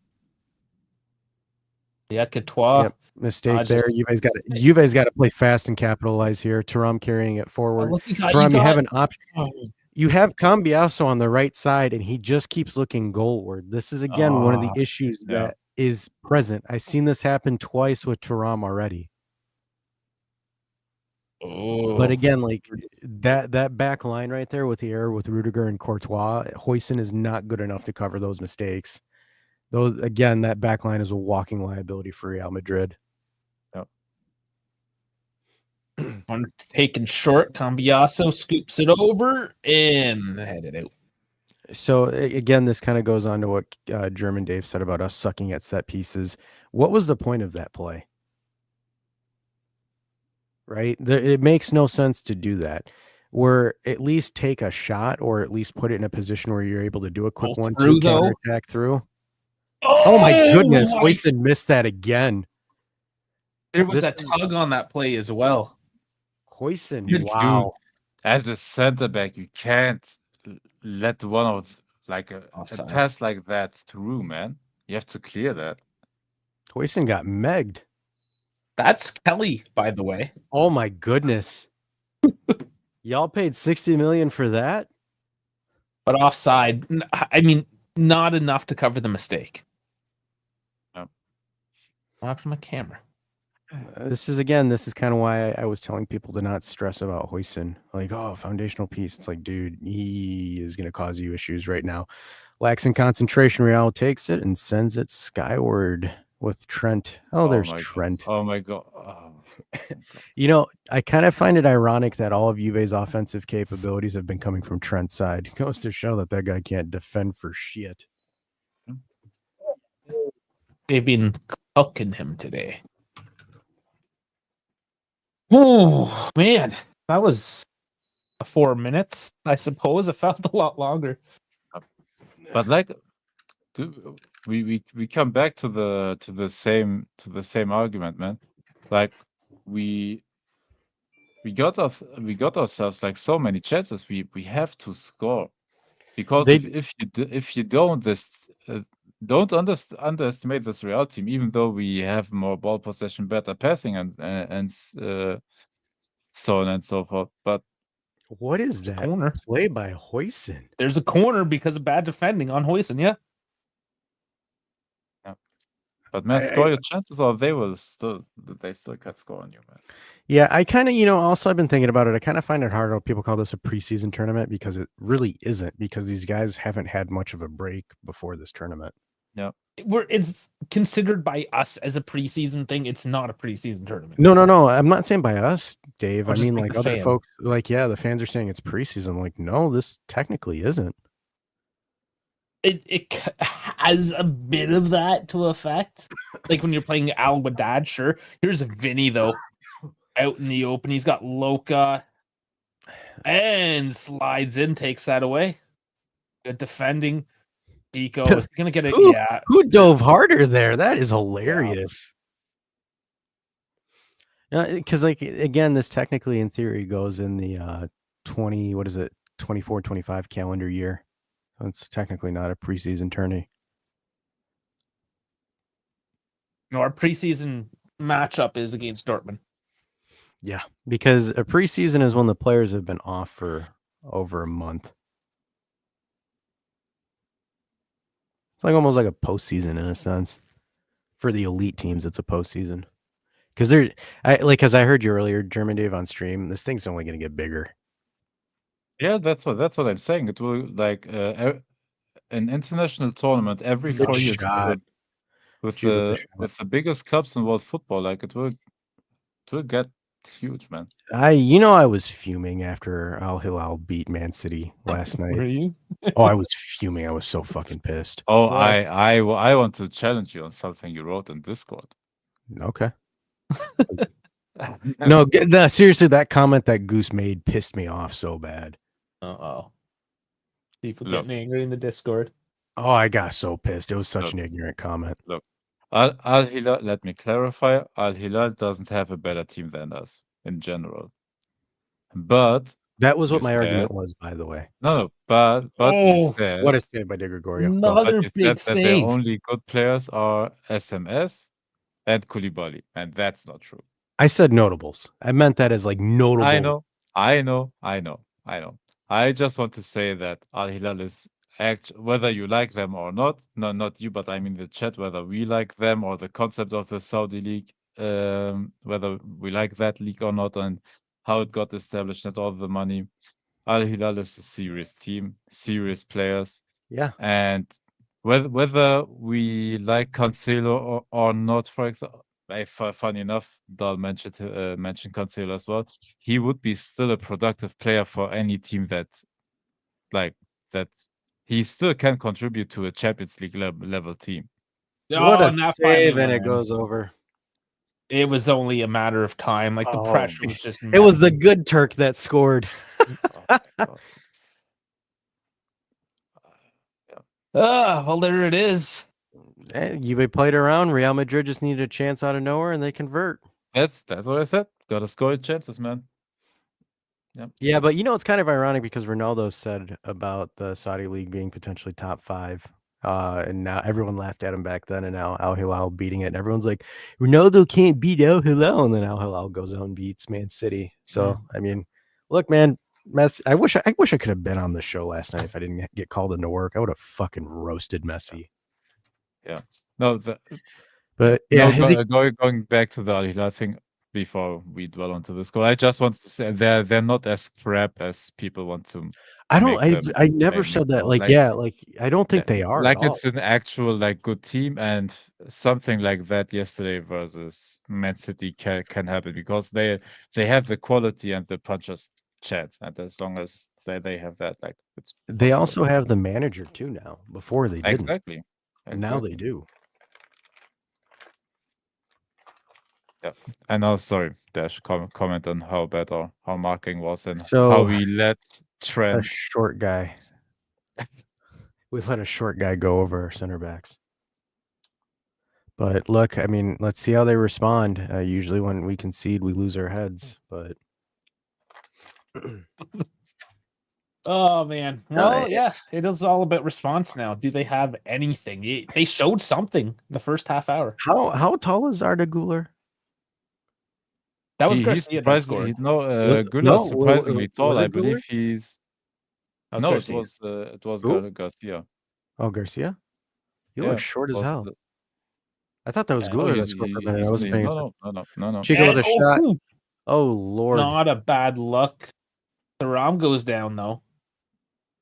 It would have been the rebound on that one. Oh That would yeah, have been juicy. Juve looks shook now. Juve's rattled. Real Madrid pushing forward now. Okay, let's They see. look Can we? injured. Oh my goodness, they got bodies. Saved off the line there. So this is the issue that I have right here is the transition. Like Conceição needs to know where he moves that ball before he gets to him, because the issue that I have with Conceição is that he needs to take a touch and he can't play it off first time. Because if he can, then again, that's our team does not have great counterattacking capabilities from the deep end. We're great at counter. Go ahead. Kelly's down. Oh, We're out of tragic. defenders. Garcia's 5'10". Yeah, that's decently tall. I don't know why. Like he looked like he was shorter. That's why. Like that chat. That was one of the reasons why I'm like, did that guy? Like that guy looks tiny on TV. 5'10" isn't huge. It's just super No, average. for a football player, I think that's tall. Pretty average. I don't know. Well, what is the average height for a footballer? Because like me, I'm 6 foot 6'1", like on the cusp there, so I'm considered tall. I don't know, just like in just human size. 5'10" is like whatever. 5'10's a small striker. Interesting.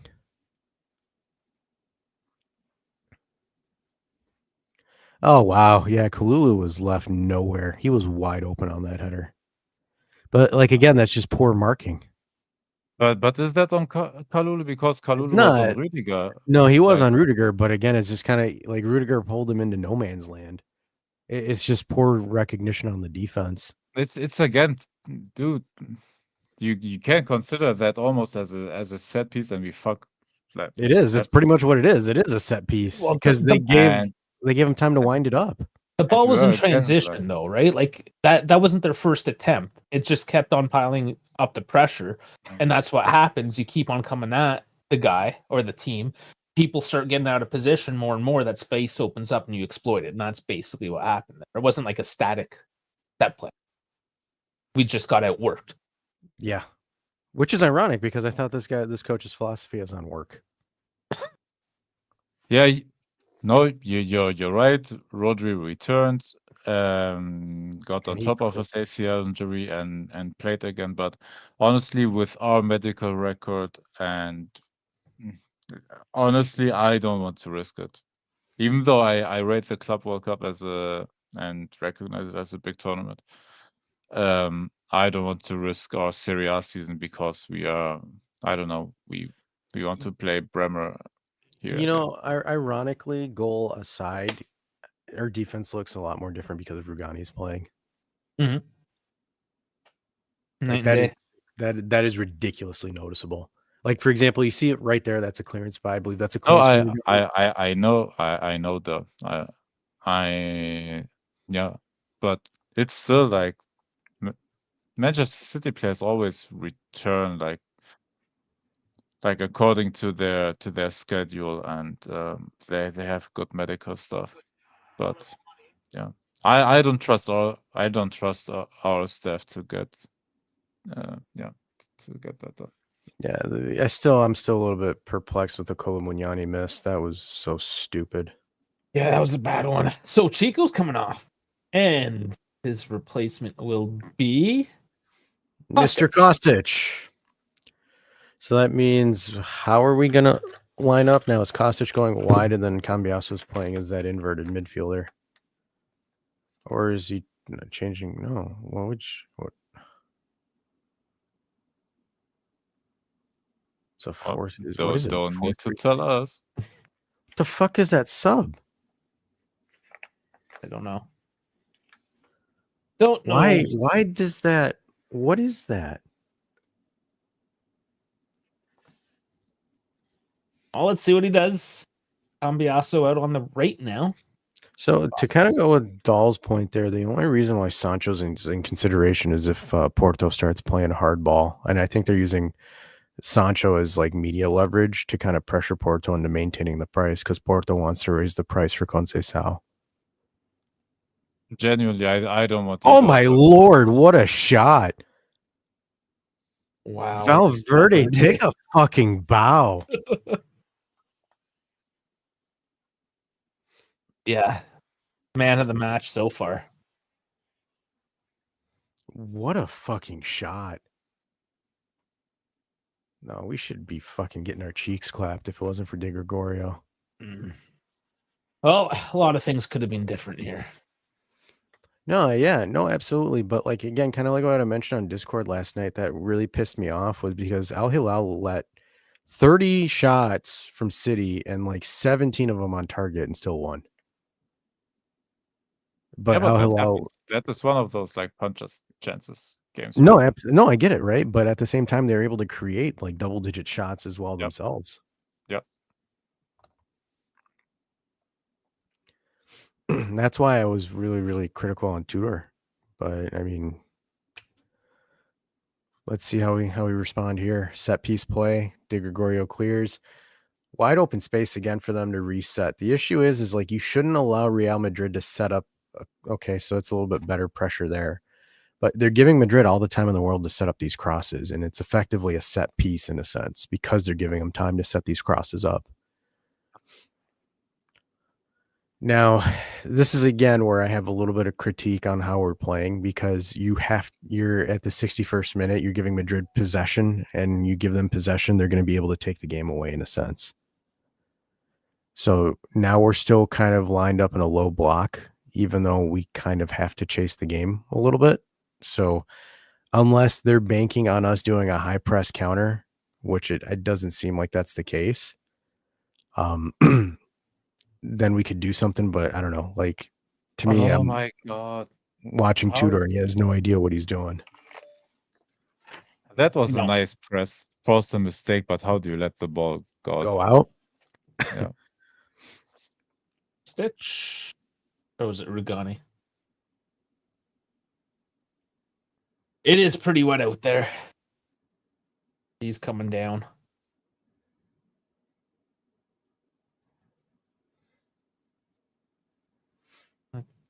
Trying to work off this pressure. But Madrid's coming at There's him. a huge gap in the middle of the field Yeah, right there. God damn. And on the left side as well. So again, that's miscommunication there between is that Costa and who's playing there right now?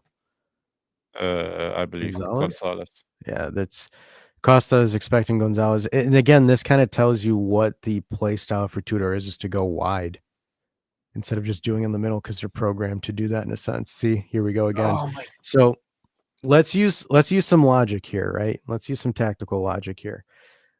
Why are we forcing that ball out wide when there was nobody following up in the box on that run? Because we don't have a creator in the middle dash. Again, but they're doing it right, and I get that, right? But that's again, it just goes to the thing where these players can't creatively think in a sense. Yep. And again, this also I blame Tudor for this kind of play style in a sense where it's like you have this wide width where you have all of your players naturally drift into the middle. Damn, that's a hard tackle, and I love it, Rugani. Mm-hmm. But this is where again I criticize it because your team and the opposition know what's going to happen, and the opposition know you're going to force the ball out wide, try to go for a cross, because there was already 3 to 4 Real Madrid players waiting in the box for that botched cross. It went out of bounds, fine, no problem. But I don't know. It just the way our offensive pattern goes, it's concerning because when we're in possession and we're building up, we force it out wide. The only time we really attack in the middle is if we press and we win it in the middle of the pitch, and then we're able to go through. No, Mata cannot take a bow for not playing Costa because at the time Mata had options that weren't Costa. Okay, so here we go. So we win possession. Madrid's fully committed forward, super slow in transition. Locatelli passes it, or Cambiaso passes it backward, and then Juve are passing it side to side without taking any risk to push it forward. See, again, it's bunched, it's slow. You can't do quick transition with this team out of a low block. It's absolutely catastrophic how they haven't figured that out. So now Madrid's going to hold the ball, hold possession for about a minute or two, catch their breath, reconfigure, and then try to attack again. Dude, fucking press. Like, how the hell do you let Vinny Jr. have They're tired now. It's a used it low all. block. They're still in the low block that we saw at the beginning of the you're game. not in the position to continue this damn low block, man. And then 10 toes it is, right? Because Allegri prioritized because of the team's counterattack by Madrid, cleared away for a corner. Allegri knew the team did not have a good they did not have a good build-up play in a sense, right? So he capitalized on the height of the players. So he used set pieces and drifting out wide and having someone loft something in, because most of the time under Allegri, you would see Bremer, you would see Gatti, you would see a taller player, Rabiot. You'd see your taller players crash into the box, McKennie, to see if they could pull something up. Because, again, that was Max using what was at the disposal. Because, again, Locatelli wasn't a ball-playing midfielder. Rabiot wasn't ball-playing. Neither was McKennie. So he had to force out wide and then cross in the middle, where it's different with this team. Corners taken. And it's still not cleared. No press again until he goes into the box, allows Real Madrid to set up another cross.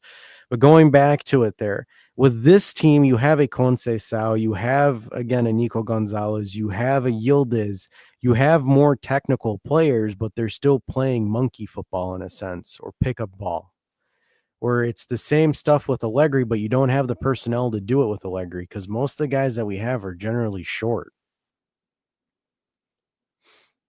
And you're not in the face. Good block here. That's a good back heel. So now Thuram has to let that through in the middle instead of taking it out wide. If Thuram is able to play that one pass to Kostic in the middle, you've already got a 3-on-2 counterattack. These guys aren't recognizing these patterns of play. They're instantly thinking to go wide. And that's where, again, I think that has to do by design by Tudor, that these guys are not putting in a penetrating ball, because you had Kolomuani, Yildiz, and Kostic, all three of them surging forward, and then Thuram looks out to his left and then dribbles out wide. So Mbappe is making his appearance. Garcia's out. Now there's only one Garcia.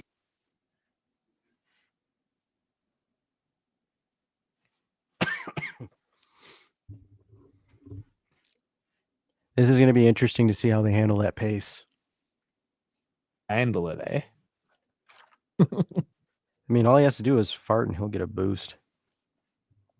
Got lots of those lately, I hear.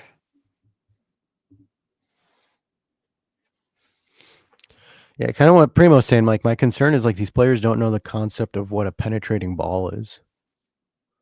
So again, looks, holds the ball, no options, passes it to Locatelli, who now is playing an auxiliary center back. And then he's going to pass it out wide to Costa. Oh, wow. That was the first penetrating ball I've seen him do all game. Holy shit. Well, there was in the first 30 minutes, there was. It just Loca? Yeah, from everyone. The team was passing very well in the first 30 minutes. Now they're just razzed and they're just trying to move it forward way too quickly, or not quickly enough. They're just off tempo. They're just slow. Okay.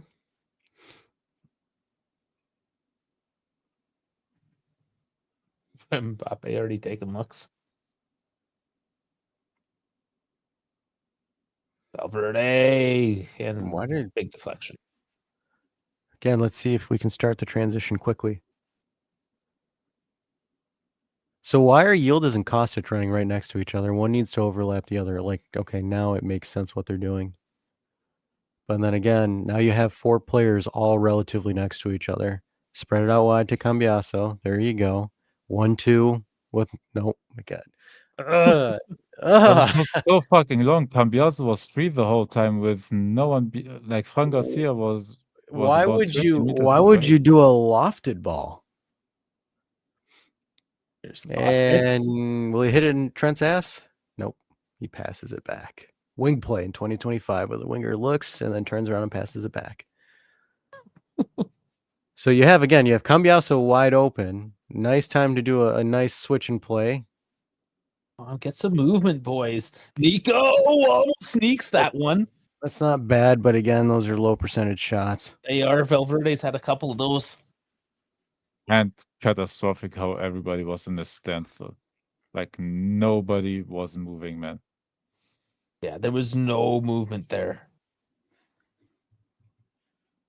Stagnant. But there was a window there at And least. Yildiz. Why are Yeah, you there taking was. Yildiz off?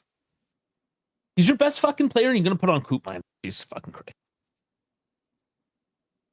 Now he's gonna get a hat trick just because of that. Whatever. Fuck you guys.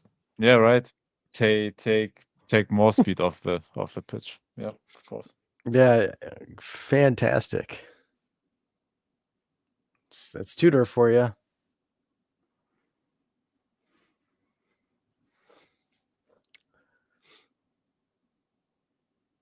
Let's hope for something here. Peter should be fired immediately. Man, no, just stop firing people for at least 6 months. Or maybe like be smarter in hiring people. Get a sporting director. That's the first step. That's true. Did good that get call. through? I got through. Wow. Okay, come on, boys. Why are we? Oh, why did you? What is the logic behind that play? Oh, on back. Come on, boys. Fuck What me. was the logic of that play? Even you're in the 6-yard box and you're gonna fucking cross. What the hell is wrong with you? And here's Mbappe on the overlay. Yep. Oh, what a save again. What a cock Wow. block. Literally. My fucking lord. It's DiGiorno's. Dave, I told you we can't play only one good half. It's again the same stuff we have been seeing, man. It's crazy. Oh, then there was a cooling break and we fucked it up. So wasn't even the full half. It's so crazy how quick we lose our rhythm, man. It's crazy. No, Mbappe was off. May have been.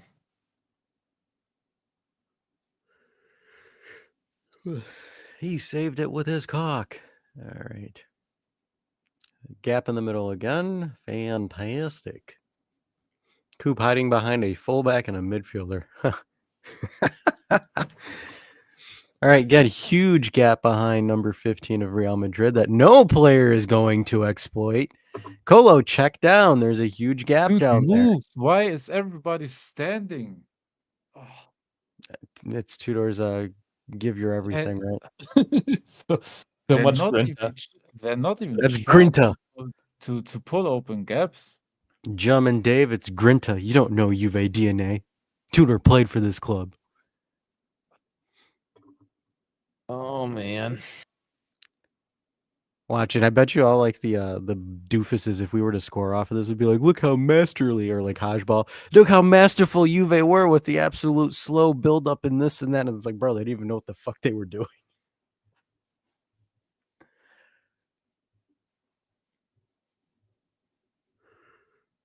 And Vinny lays it off. All the space over on the right side now.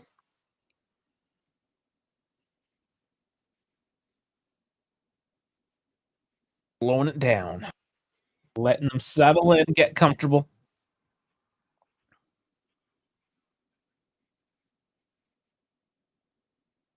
Oh, on back. Transition now, boys. Oh, Kostic is available, but nobody wants to pass to him. Okay, pause.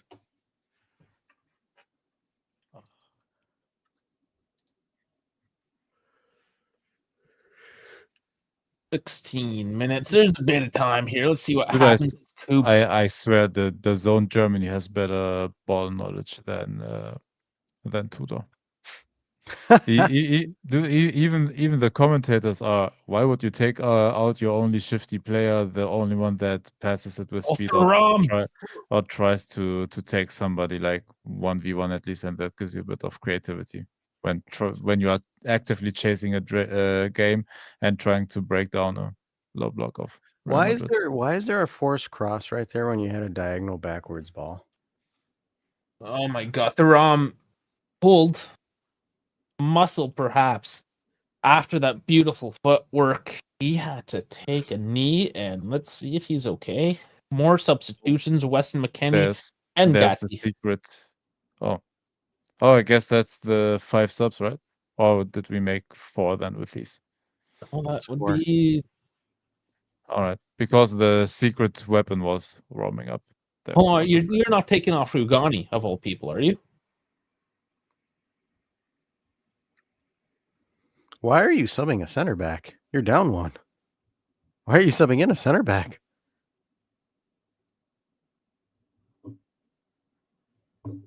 I'm so confused. I have never been more confused with substitutions in my life since Tudor. That is saying something because you are very confused with Motta substitutions. Oh, yeah, not as much though. Maybe I've been blessed with having a decent coach. Like, as much as everyone trashes Max, at least Max had some sort of idea, and he still fucked it up once in a while, sure. But you guys covered yesterday with Thiago Silva calling Max and asking how to beat Inter, and like he gave them the blueprint to beat that Inter team. I didn't hear that. Oh yeah, Thiago Silva plays for I think it was Fluminense that played Inter that beat him 2-0. Apparently him and Max were on the phone and Max told them how to beat him, and they employed the same thing. Stretch him out wide, force something in the middle, and that's what they did. It's kind of ironic, right? Because none of the players hated Max and nobody really hated Max. Guess they should have never sacked him. When there isn't a better option, you don't fire the dude you have if things are going all right. Speaking of Max, guess who Max's new midfielder is being subbed on? Max. Modric. Bueller's coming off. Yeah, if they finish that transfer, if they do that, that is going to be holy hell.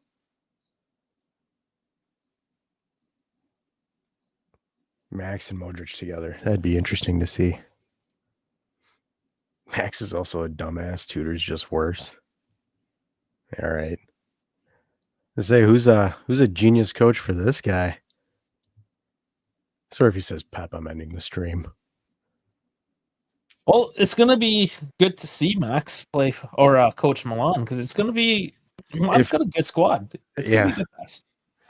Max wins the title. I hope that shuts every critic up. And they're gonna sit there and be like, Max spent millions. This is the biggest thing that's been an asterisk on Max's career. Is everyone's like, well, he inherited Conte's team. He's just being made a pariah for whatever reason. People love to hate him because they needed a scapegoat. So they chose Max instead of Dusan. Now they chose Dusan, but yeah, they finally woke up to Dusan after everything. But he ruined Chiesa, he ruined Dusan. No, he was given shit and he worked with shit. He shines some really bad turds. Yeah, here's Nico just running everywhere. What are you doing, bro? Yeah, but there's no one open. What is he supposed to do, man? There was no one. Tudor ball. Tudor ball. Just run with the ball. just run somewhere. Just run somewhere. Laterally. Just run. Give your everything. I keep thinking of the Gunther promo. I'm going to give it my all. I'm going to do everything. I'm going to try my best. It's the epitome of Tudor ball.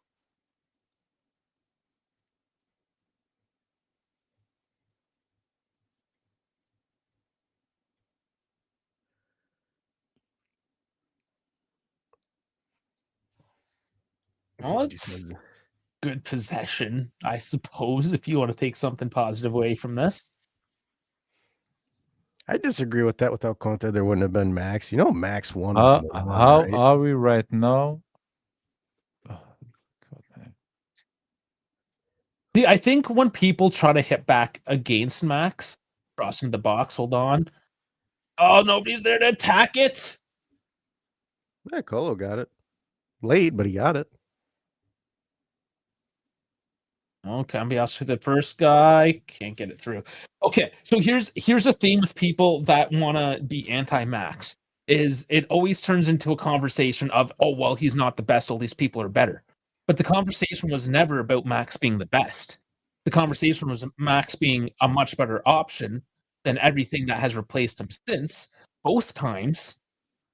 And he wasn't given hundreds of millions of dollars in transfer. He was given Timmy Weah the last time, right? So look at the argument as it is. don't make it, oh, well, he wasn't as good as Conte or back in the day, blah, blah, blah, blah. And another big let off there. I kind of want to hit back at this comment because a great coach would have won the 14-17. Do you not realize how generationally good those teams were? Like, you can't.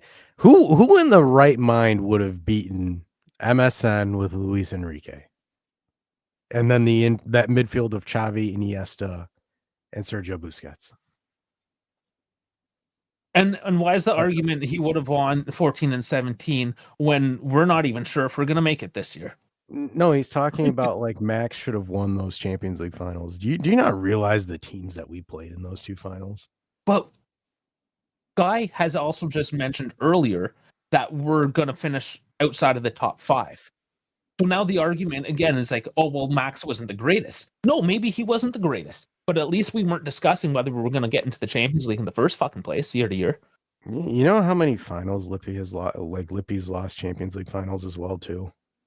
Like he won the one, and then we made 3 consecutive ones, and we only won one of them. But why are we comparing to Conte here? I would have liked to have Conte this year. Sure, absolutely. But we're not comparing him to Conte. We're comparing him to people he got fired for. That's the problem I have with the arguments, is you replace him with Pirlo, Sarri, Mata, and now Tudor, and all of them were fucking worse. Not even like Literally worse. not even slightly worse, tragically worse. Vinny with a shot, nowhere. And this one again, like for example, had that pen got called on Pogba, it would have been a 2-1 Juve at that point in the final. Gregorio again. Nice save, Degray.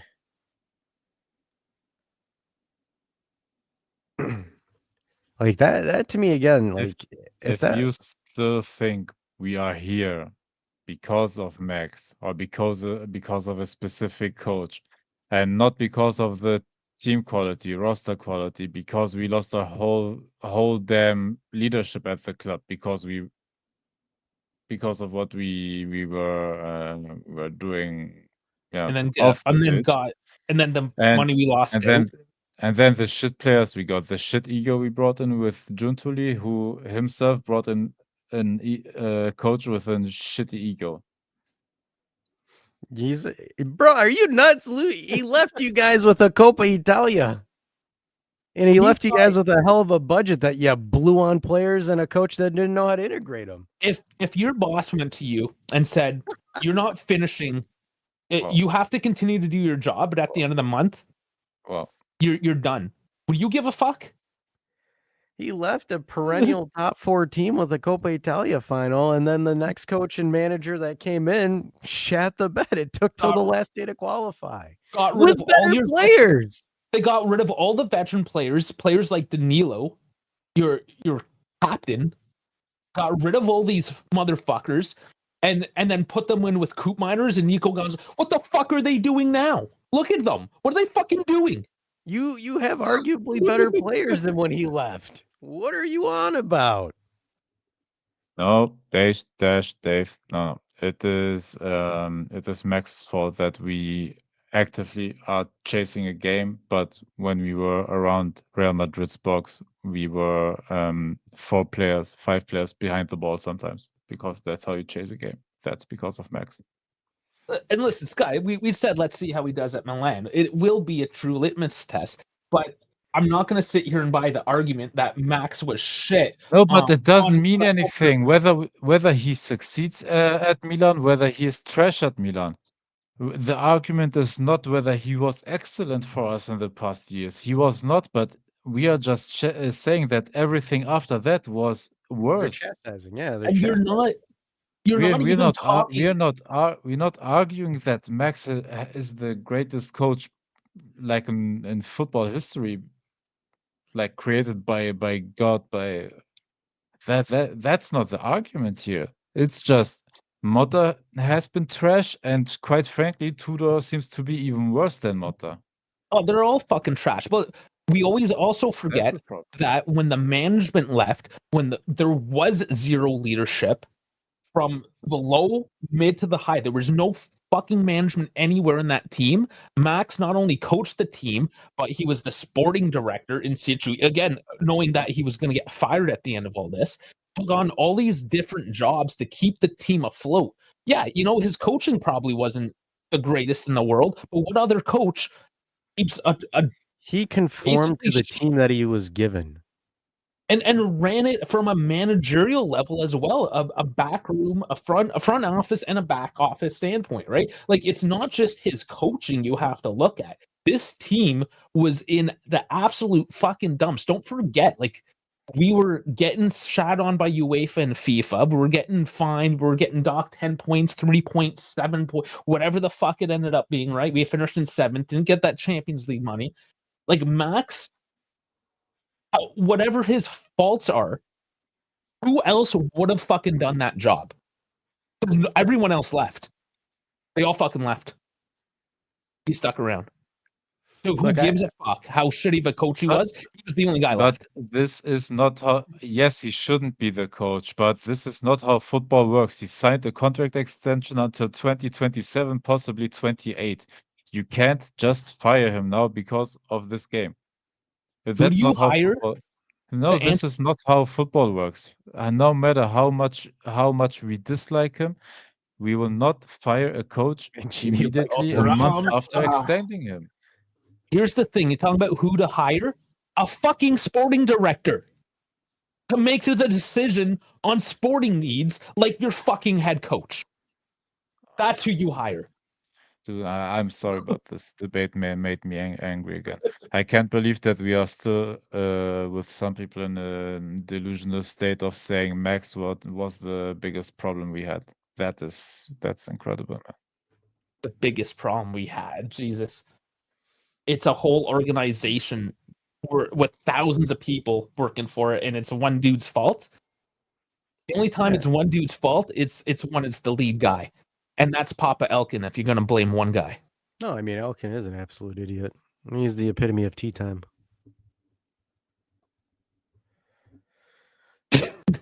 Juventus thinks it's John Deere tractors. Well, it's supposed to be New Holland. Yeah, John Deere's trash. Guys, you analyze this team as if we have any concern from our management to build a winning team. The goal is to turn profits and keep the shareholders happy. And that's really what's going on here, isn't it? At the end of the day,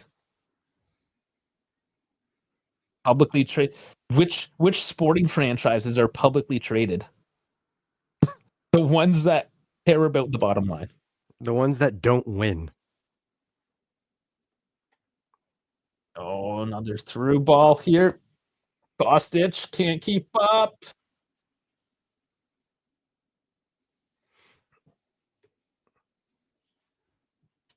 I can't believe that this debate made me angrier than the second half we are playing currently, man.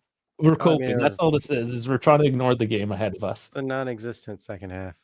Man, what's with Argentinian players and always jarring? Like, Nico, we're down 1-0. Like, chill the hell out. And a Fiat 500 doesn't go too quick now, does it? Oh man, the goddamn tractor Ferrari got a floor update this weekend. Went good. Like, what are we doing here? We're hitting the floor.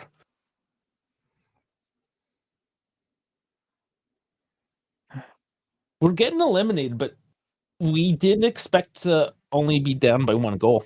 No, he's talking about Gatti like causing issues. Like Gatti, we're getting eliminated. Like, focus. Oh.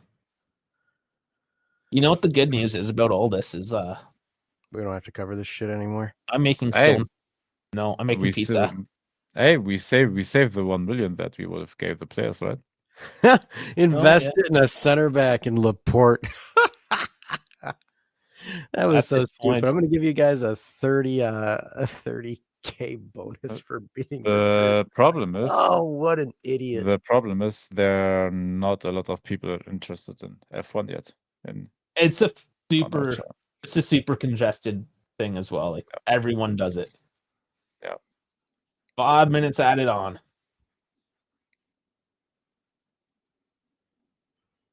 I'm surprised Tudor didn't sub in Doosan. I'm actually surprised as well. We have a sub left, do we? No? No, everything's switched up now. We glossed over like 20 minutes just to get mad.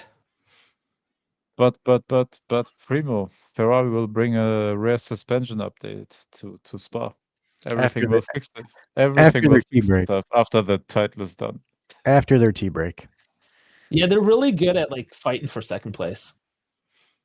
They're in second by 1 point right now. over Mercedes. Yeah, they just passed them this weekend. Because of Kimikaze. Kimikaze? Kimikaze. Oh man, that's a good name. Gosh, what a stupid move though. I'm surprised it happens. Yeah, it happens. Yeah. I bet you Max beat the shit out of him outside. No, man. He was actually pretty cool about it. You need to watch F1 actually. I did. I'm trolling. I'm trolling. Yeah, but though man, you'll rile up the wrong fans. Imagine a Dutchy will see this and attack us because of that. Yeah, didn't you see what happened in the Discord? People got no. Hey, Tentos, are you trolling with Hoyson being excellent? Because he was not good. He was shit. It's just yeah, he was shit. He was bad. No, Primo, I watch F1. I just don't support Ferrari. We don't even know who you support because you switch around a lot. I'm the flopper. You can't support either Mercedes or McLaren because they have Lando Norris and George Russell, and we have to hate those people. After my loan spell at Ferrari, when Lewis Hamilton retires, I will go to my old home of McLaren that I grew up in. I'm just for the last Hamilton years, like I said, it's a 2-year loan maximum. That's it. We'll see how long it lasts. I know where I'm from. Like McLaren for my whole life, I still am, but in closet right now for the next 1.5 seasons. I hope they go back to just having white paint and being crap. McLaren? Yeah. The orange is too close to the red. What are you trying to do there, McLaren? Trying to be all bold and beautiful. The silver arrow McLarens were awesome, man. Yeah, like those were beautiful. Bring some of that back. If Barca were to play this Real Madrid team, dude, Barca's front line is going to feast on this Real Madrid line. Oh, probably. 2 minutes left now.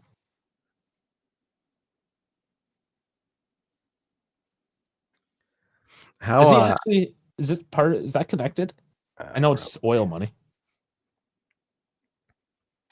Yeah, I don't. You know how much of a kicker is it now that Colo missed that 1-on-1?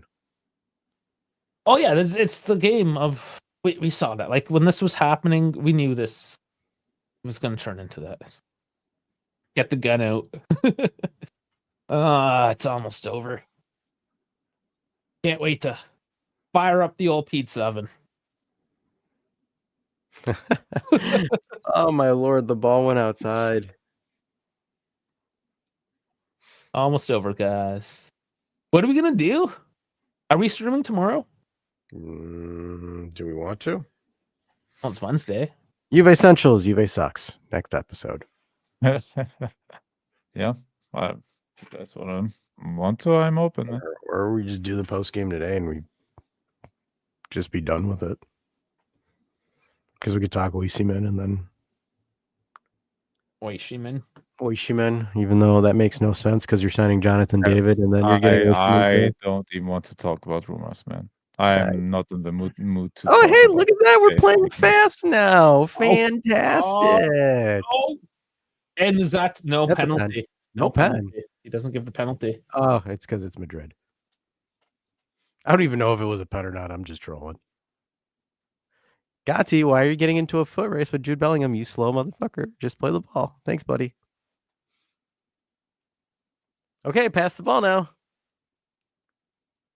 And a forced cross to Kostic right into Courtois' hands. Because fantastic work, Kostic. Thank you. Yeah, that wasn't a penalty. Nice. No, that was not. Man. It's over. Boop, boop, boop. I mean, that was not The worst thing ever. Kolo Mugnani with a Dusan Vlahovic to send Juve out of the Club World Cup. Hey, what's the excuse? Is Tudor going to go on post game? Oh, Real Madrid just bought Trent Alexander-Arnold and Dean Huijsen. Mm-hmm. God, Huijsen, you were shit. If you had a competent team playing against you, you would have been exposed today. He was exposed today. Good Lord. Huijsen was trash. But it's okay. He can play a good pass. Even though he megged himself on a fucking cross. Oh my God. If Kolo was right behind Huijsen, that's a tap in. Honestly, I'm sorry, but we have bigger problems than speaking about Huijsen. Whether he I know. was I good just or want to not. be petty. But yeah, good Lord.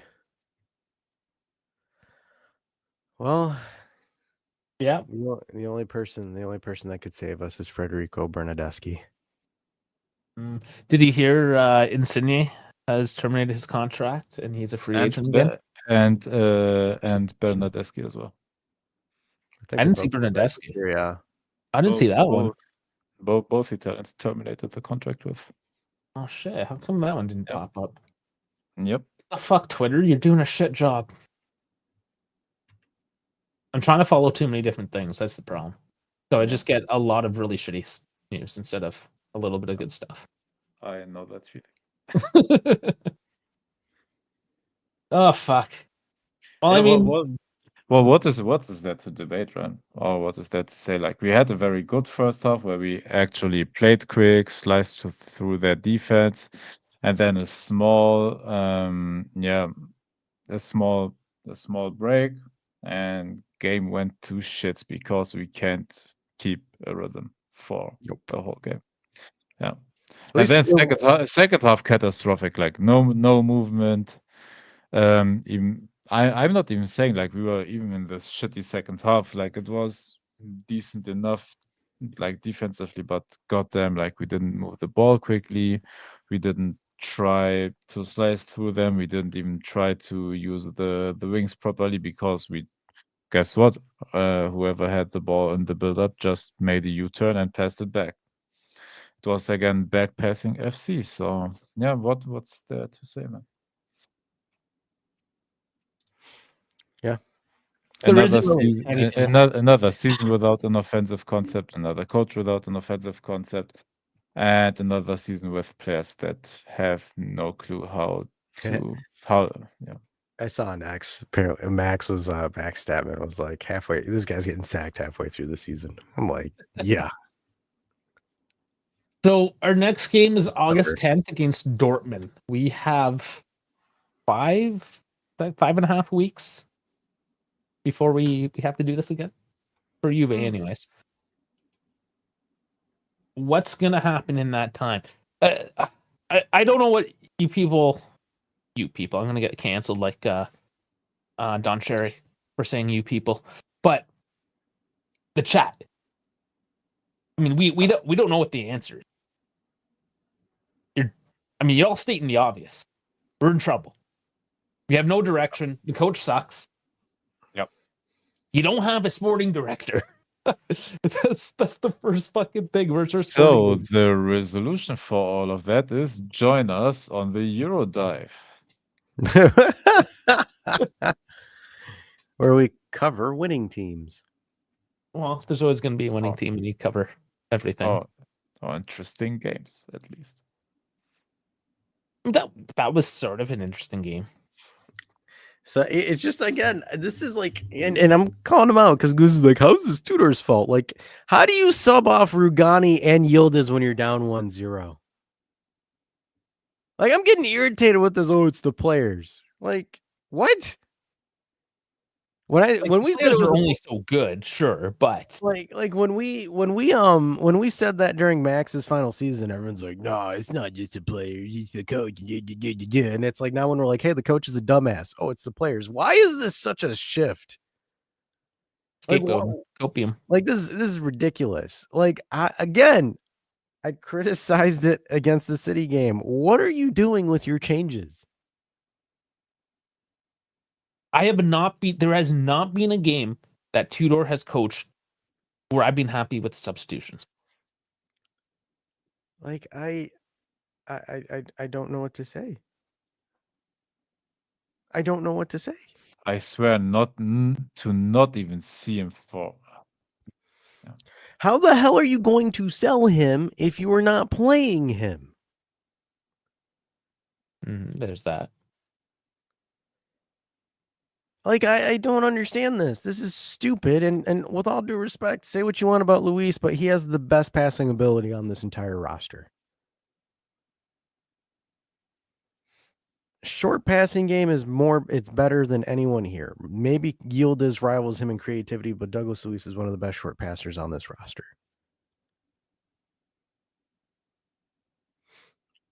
This again, I'm lost for words. No, we are in need of a competent coach. We will not get world-class coaches. Forget that. We will not attract those coaches anymore. They all turned you down.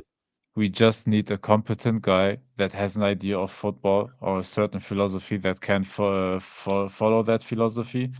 But if he doesn't have like all the players with the perfect fit, be flexible enough to play a bit around with his system, utilize all the squad, right? We need something like that. We don't even need right now world class. Like, get something that can build the squad up slowly. And honestly, at this point, just blow the fuck up. Like, the players don't work. Tudor doesn't work. I didn't even want him to stay, but guess what? We signed him, and not even that, gave him a year on top as well. We were all surprised that this was so stupid. But here's my issue again. It's like you don't have the personnel for a back three. Stop playing a fucking back three. He doesn't know how to not do it. Yeah, they've said it. He's got no tactical acumen. Like, I understand that. It's irritating because it's like you built the team for a back four. You then, and I don't know if it's Juntali who did this or if it was Elkin who did this, but you got a guy who can't play with a back three or that can't play with a back four as your coach. And you're running into issues and system issues because of the players and the personnel, because this midfield needs 3 players in it for it to be decently effective. Unless you're playing about my uncle's pickup team in the backyard. That's the only time this midfield will look affordable. But like, I just, again, like you would have been perfectly fine with Kalulu, Cambiaso, Lloyd Kelly, and Rugani as your back four, your midfield 3 of Locatelli, Thuram, and Douglas Luis, and then your front 3 of Colo, Yildiz, and Conceição. That would have been a more stable lineup with at least the ability to challenge the middle of the field. But they didn't. He doesn't know how to do that, and that's what irritates me. Because, like, for example, Max was always able to flow his system to the players that he had. With us, when he had us the second time, 4-4-2, 4-2-3-1, 3-5-2. Hell, even Conte at Napoli is switched to a 3-4 or a 4-3-3. Yeah, I mean, it's not really hard to see where players work. What irritates me, I'm sorry, Dave, I'm just pissed. What really irritates me about this is Tudor has the balls to sit there and be like, oh, I need this player, I need this and this and this to fit my system. What the fuck is your system? Yeah, nobody knows what you're fucking doing. I don't want to give this guy a fucking dime. You didn't give Max a dime in the second time. Well, yeah, sure, $12 million, whatever. You know, like, I am very hesitant. Sure, if it's a free transfer, Jonathan David thing, cool. Let's do it. 85 mil or whatever the fuck, Oshimon. No. Stop talking about this big money crap. You give him a couple little pieces, give him a fullback, whatever. But don't start splashing money. No, don't even give him a fullback until what will he do with a fullback? He doesn't play fullback. You need people. A fucking defender. You need some sort of fucking defender. I don't know. You know what I'm saying? Like, give them the essentials, but don't go and say, here's $80 million, go have fun. Or even 40 or even 20 million. Only can do what, 45 million max? Give him these nuts. That's what you can give him. We have center backs that can't push forward. We have fullbacks / wing backs that can't go forward, besides Cambiaso. We don't have midfielders that can push forward besides Thuram when he bulldozes to the front. They have no passing ability. The one that has passing ability doesn't see any minutes in a postseason tournament. Yes, it's bigger than of course it's bigger than some sort of a postseason tournament. But to not use we didn't even use him properly against Al Ain or Al Wydad. How don't you use him in a game like that? In a game that is secure, basically. How don't you try something?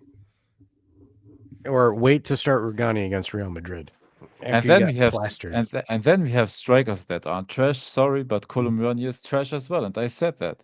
It's just that he is here for free, basically. That I'm tolerating it. Like, what is Vlahovic giving us? Shh. Thank you for the tap-in against Manchester City, I guess. Instagram pictures. Hey, this is how you know Dusan's a douchebag. The fact that we got beat 5-2 and he went and he posted his goal on Instagram. Oh, we all know he's a douchebag. What a douche. I mean, the team is not functioning. It doesn't have chemistry. The player types don't fit each other. Like, there's nothing coherent in this team, and it doesn't the team doesn't have a coach that understands what the strengths and weaknesses are, the injuries, the players that are available. It doesn't make the proper subs. Can't game manage a game to save his life. I genuinely like. We have no direction. Not in terms of players, not in terms of the coach, not in terms of the leadership. We don't have a proper sporting director. We have a weird French guy that is calling shots, but we don't know what he's calling. So yeah, well, that is the sporting situation. So She fucked. Yeah. So, what else is there? no, everything is bad. We are not like you're saying. We're not functioning like as a club. Oh man, I don't know. Everything is wrong, and it's because there really just is no leadership. Dude, we are not even the process Philadelphia 76ers. They at least like stockpiled like number one picks, got young talent, and then at some point got competitive in the playoffs. Yeah, they didn't win shit, but at least they were competitive. But what the hell are we doing, man? Yeah, but I said that as well. But if there was that possibility, I think they would. Oh man, I don't know. I don't know what the club wants, man. Oh, I guess Primo is back. Did you find your sim rig for $100? That would cost $1,000 usually. No, he's done with that prospect. There's no attempt to build a dynasty. There's no attempt to build anything. Yeah, I mean, just trying to make money or to not lose money, I guess. Yeah, it's just business. This is crap. Why fire Gentoli when you don't have a replacement? Well, Kamoli was sort of, I don't know. Why did he fire Max when he didn't have a replacement? Honestly, why did he fire anybody? It is very disappointing and sad to see that we got actually like way worse than what we were under Thiago Motta, and we like chased him with fire and. Motta had to go because of the locker room. I know, but then okay, you got the caretaker, and he's nothing more than a caretaker, and then you give the caretaker a long-term contract. Well, that's really just what's insane, right? Maybe a year at this point, and again, we're just repeating ourselves. We would have preferred, even though it may not be right for Palladino to come, but if you give him the environment, we're like, all right, starting fresh, fire sale, get rid of everyone. We're going to play the young guys. Palladino come in. You're not expected to get top 4 or 5, maybe 6, whatever, just build a team over the next couple of years and actually build none of this bullshit win now nonsense, because by trying to win now, we're going farther and farther away from fucking winning. Yep. And no, KB, we aren't a top tier club anymore. Like for a number of years, we are a mid club now, man. We are not recognized out there in Europe or in world football as a big club anymore. Like nobody cares about us except ourselves, man. And Fiorentina, because they are petty. But no one cares about us, man. I'm sorry, but we are nothing right now. We don't have direction. We don't have a proper coach. We don't have proper players. Our club doesn't have any actual direction. If you look into our stadium, the stadium has trash atmosphere. Like whatever team comes to the Allianz, they're always louder. Even Lecce, when they had like five fans in attendance. Like everything is bad, man. No, Benfica has a great stadium and great atmosphere. They buy cheap in South America, sell for a shit ton of money, and they win at least like their local leagues and their club competitions, man. I think so. Kind of breaking this down, I think the reason why he had Bologna's respect is because he was there before they became good. Yeah. Or I think again, And the players grew under him. Just in terms of age, they grew under him. Yeah. That's why. Yeah. And again, for him, I think he thought it would kind of be similar at Juve. And again, I do understand where he called some of the players out, but again, it was, you always run into that issue with the new grass or the green coach that's at a big club, right? Because the personalities are different, the egos are different, a lot of things are different when you go from a Bologna to a Juve. And it's not saying like, again, yeah, dude, fucking Dusan, Chiesa, all of them were divas. And I'm not disagreeing with that. I think this entire roster is filled with divas. But at the end of the day, I think Motta wasn't capable of handling it effectively. Or I think, again, Motta went after the wrong people, as in like Danilo and other folks. And again, it just kind of, you got to be careful on who you go after when you do stuff like this. And then also the team, I think, was already jaded before Motta came in too. So I think the team already had a negative impression on Thiago Motta from, I think the big thing too is I think the team hated Giuntoli more than they hated Motta, in my opinion. Hence why you saw certain names and certain players leave. Because it wouldn't surprise me if it was like the players kind of sabotaging Motta a little bit. Because I do think a lot of these players are baby soft. If not most of the roster, besides maybe one or two. Yeah. That's definitely part of it. And again, I think just kind of like what Jeff just typed in, I think Xabi Alonso is going to struggle with Real Madrid. Yeah, because they still didn't look that great today. No, they did not look great. They really have, at their quality with what they have, I don't know. I think Xabi Alonso is in. I think Hansi Flick is going to ream him a new one. We'll see what happens there. We'll see what happens with Max this coming year. We pretty much know what's going to happen with Juve. Napoli's going to win the league again. This could be a different video coming up next month, I guess, eh? Yeah. Well, should I've everything. It is what it is, man. We can't do anything about it besides watching and commenting on it. So let's just play pick new teams to follow.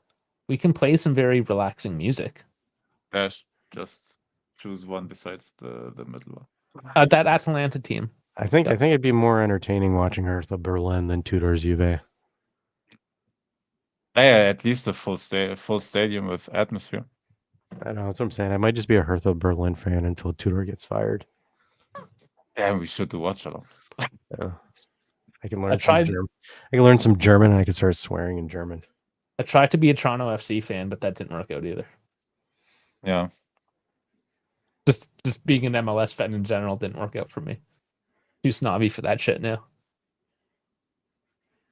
I should have just been some dude that watched hockey one day and decided to watch soccer and get into the MLS. I swear I was switched to Formula One full time now. Just fuck football. I don't follow teams. I just follow Primo. Yeah, Primo's done. I'm gonna start watching baseball. The Yankees and the Jays are playing. Jays are only a couple games back from the Yankees right now. Fucking making a push this year. Let's go. Oh, did you guys? Oh, this will be a good episode on the Euro Dive. But apparently, the USL is working on challenging the MLS for supremacy in the United States. So the USL has created a promotion relegation system. Oh, nice. So, but does promotion and relegation work in the US? With the USL, yeah, there's four USL leagues right now. There's USL 1, 2, 3, and 4. No, I mean the idea of promotion and relegation, because it's so manifested that you have like closed shop leagues and all of the big sports. Like, can that idea succeed? Like, are the teams and owners like willing to forfeit basically being consistent within one league? Here, let me show you. Hey, WWE is fun, man. Come over. What did I watch? What's that like amateur wrestling? It was hilarious. We were in the hotel room when we were on the road there. Oops. What are you doing to the screen, man? Yeah, no.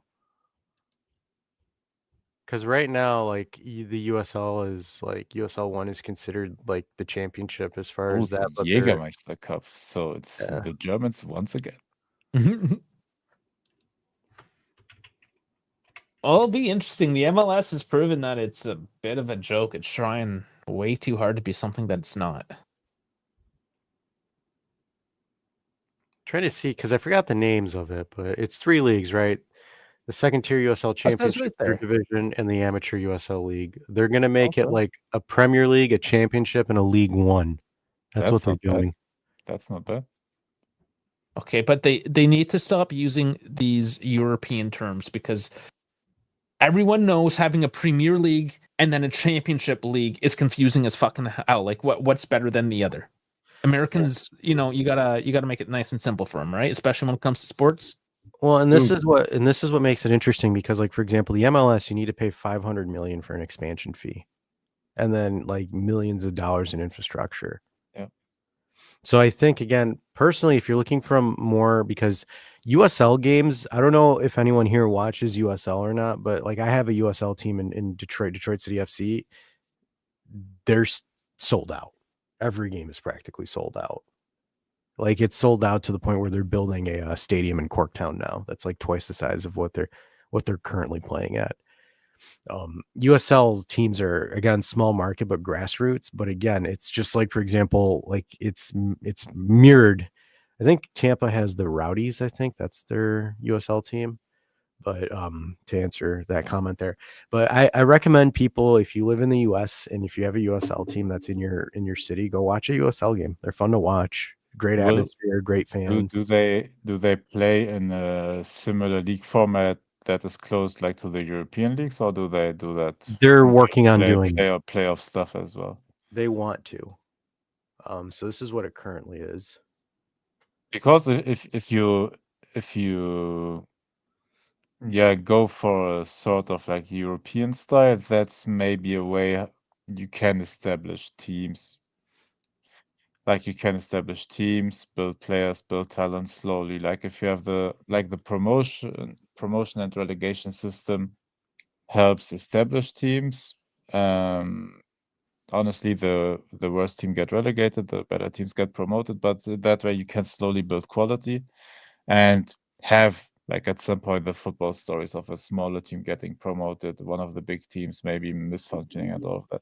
That's maybe like how you can build like some sort of a history. And yeah, but still, like, the interest in football has to be there, right? Oh, sorry, soccer. Yeah. I think, because like right now, this is how it is. There's 24 teams in the league.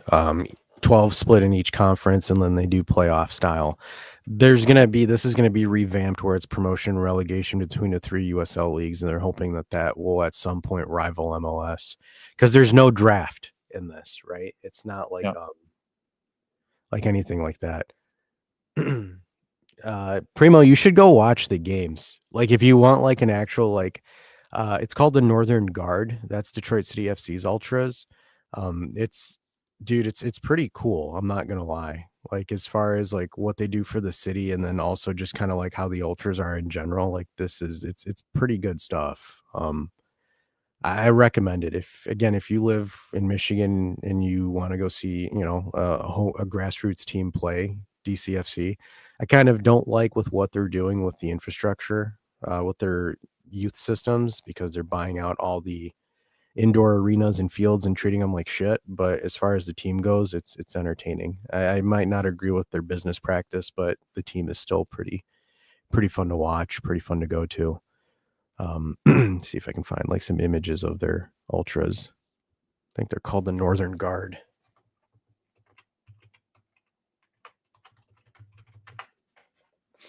Yeah, like they're nuts. Yep. Well, that's good for Detroit to get all that The soccer scene in Detroit is good. Especially like with the crowds that they draw in, like they have parades where they march down the street to the stadium, and it gives the most European experience, because you might get shanked afterwards. No, you won't get shanked. It's just a bunch of suburban hipsters, but no, you won't get shanked. But like, because the stadium itself is let me see if I can find it on maps here. It's like in the middle of a neighborhood. I think that's it right there. Yeah. So like the stadium itself, you literally have to walk through a neighborhood to get there. That's cool. So it's like old school, like English, like, if you're in Britain, like literally the stadium is, here's houses, stadium's right there. Not bad. Yeah, it looks like Detroit. Yeah, it's Hamtramck. It's an old factory town. Yeah, dickhead. But yeah. But again, this gives you like, again, European feels, right? Because like it's a neighborhood and your stadium is literally like right next to you. Those roads do not give me European feels. Oh yeah, okay. Well, you know what? Maybe Balkan feels. Infrastructure sucks. Okay, Dave. I want to see some nice cobblestone streets. There's some nice cobblestone streets. I'll give you some cobblestone. I'll take it. But yeah, that's pretty much here. I think this is the entrance to it. Yeah. It's like you have to take a residential. You have to walk through a residential street to get into the stadium. And like, again, the stadium's pretty cool. They've been upgrading it, but they purchased a new site for the stadium. It's actually going to be a pretty huge one. It's the old hospital over here that was abandoned. They do that often in America, just abandoning hospitals. Well, this hospital has been gone for like this thing's been like out for ages. So this is the new site. So this whole corridor is going to be like a 30,000 seater stadium right here. And this is Corktown. So this is like the newer stuff. And this is the segment of Dash trying to sell people on the USL. Visit Detroit, everybody. Visit Detroit. Dash, can you get us an advertisement deal with the USL so we finally make some cash off this? Yeah, we'll cover USL. We could technically. We could actually cover USL. It's easy. The games are easy to stream. I think they're on ESPN. So, well, so not accessible for me or me. Oh right, yeah. Sucks to suck. I mean, that's most of it right there, is just being accessible. That's one of the reasons why the Club World Cup is going to be successful, is because it's for free on DAZN. And DAZN. By the way, because you mentioned Club World Cup, something that makes me angry because everybody tries to trash it, right? The Club World Cup, if you once again, I said that last time, if you played it in a European country or divided it into a couple of European countries with great stadiums, great atmosphere, great fan bases, the stadiums would be packed. There would be no chance that the stadiums would be that empty.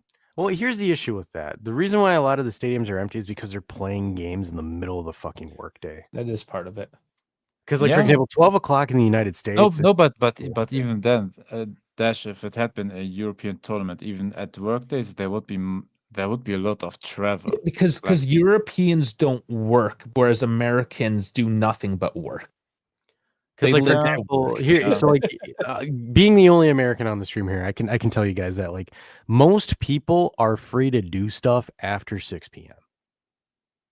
Like 6 p.m. their time. Yeah, I have the same shitty work culture as you, Dash. You don't. America doesn't. Because Get, it's but- like but- even like baseball games at 1 p.m. do not sell out. Any sports activities or events that sell out generally are after 7. Hold on. Yeah, Baseball no, but- games do not sell out in general.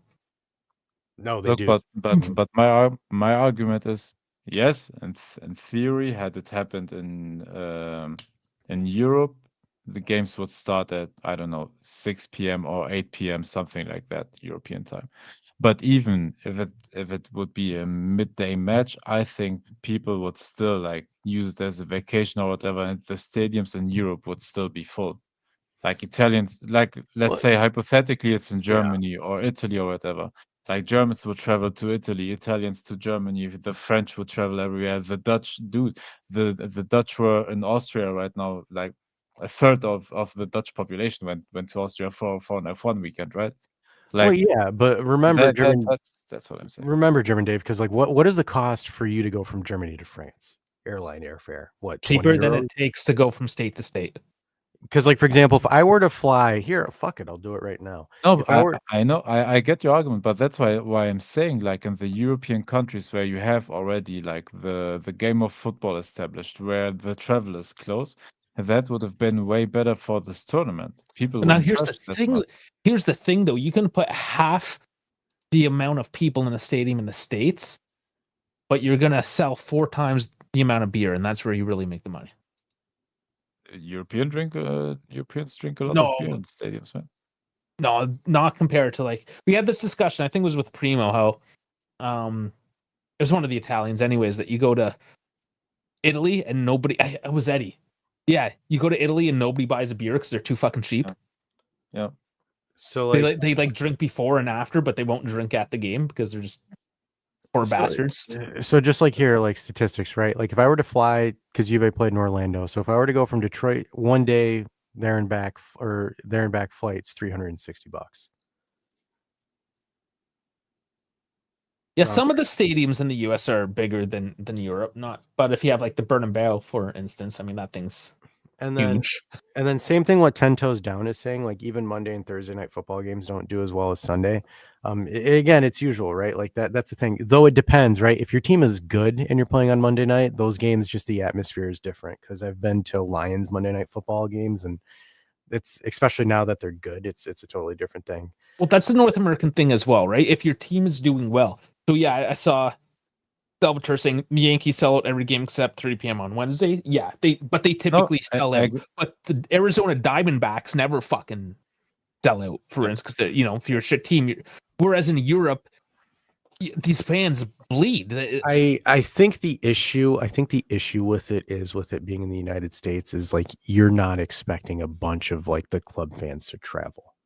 Exactly. And that is my argument. For example, if you establish the Club World Cup right now on the European continent, right? Where you have already a deep connection to football, like from the grassroots level on, like football is born in Europe.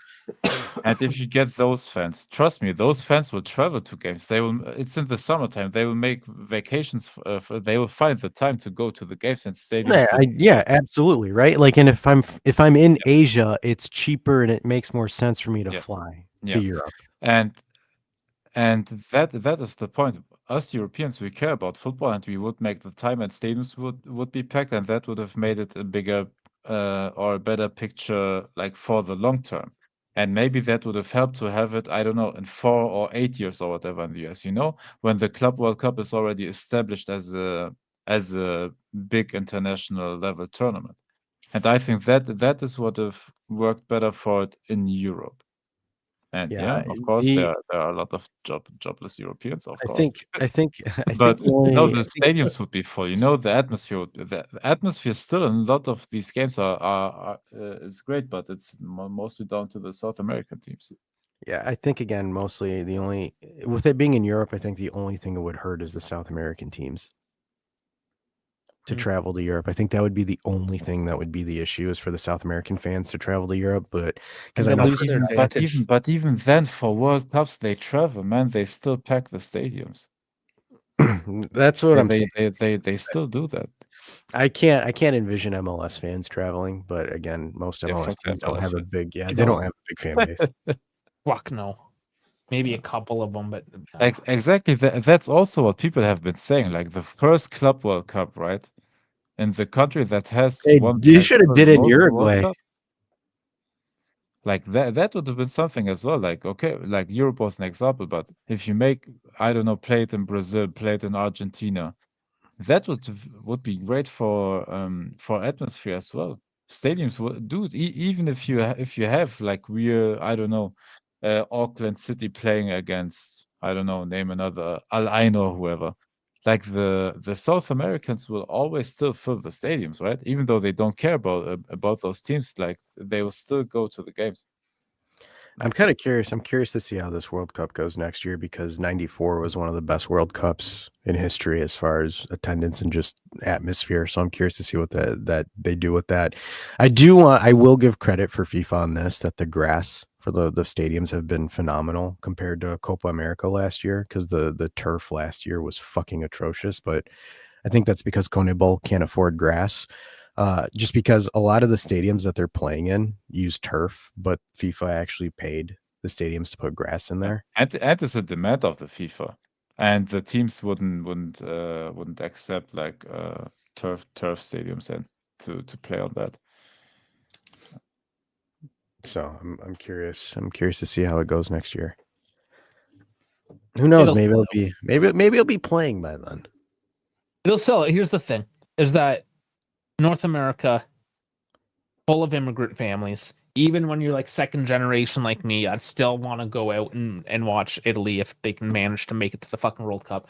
Even if it's Canada, it doesn't matter. Like a lot of us have two teams in the tournament, and we don't get to even like the Club World Cup, right? Like if it was more accessible to me at the time, right? Like I would 100% go because I get to see my team close to home. So yeah, it's. I think it is going to do well. I don't see why not.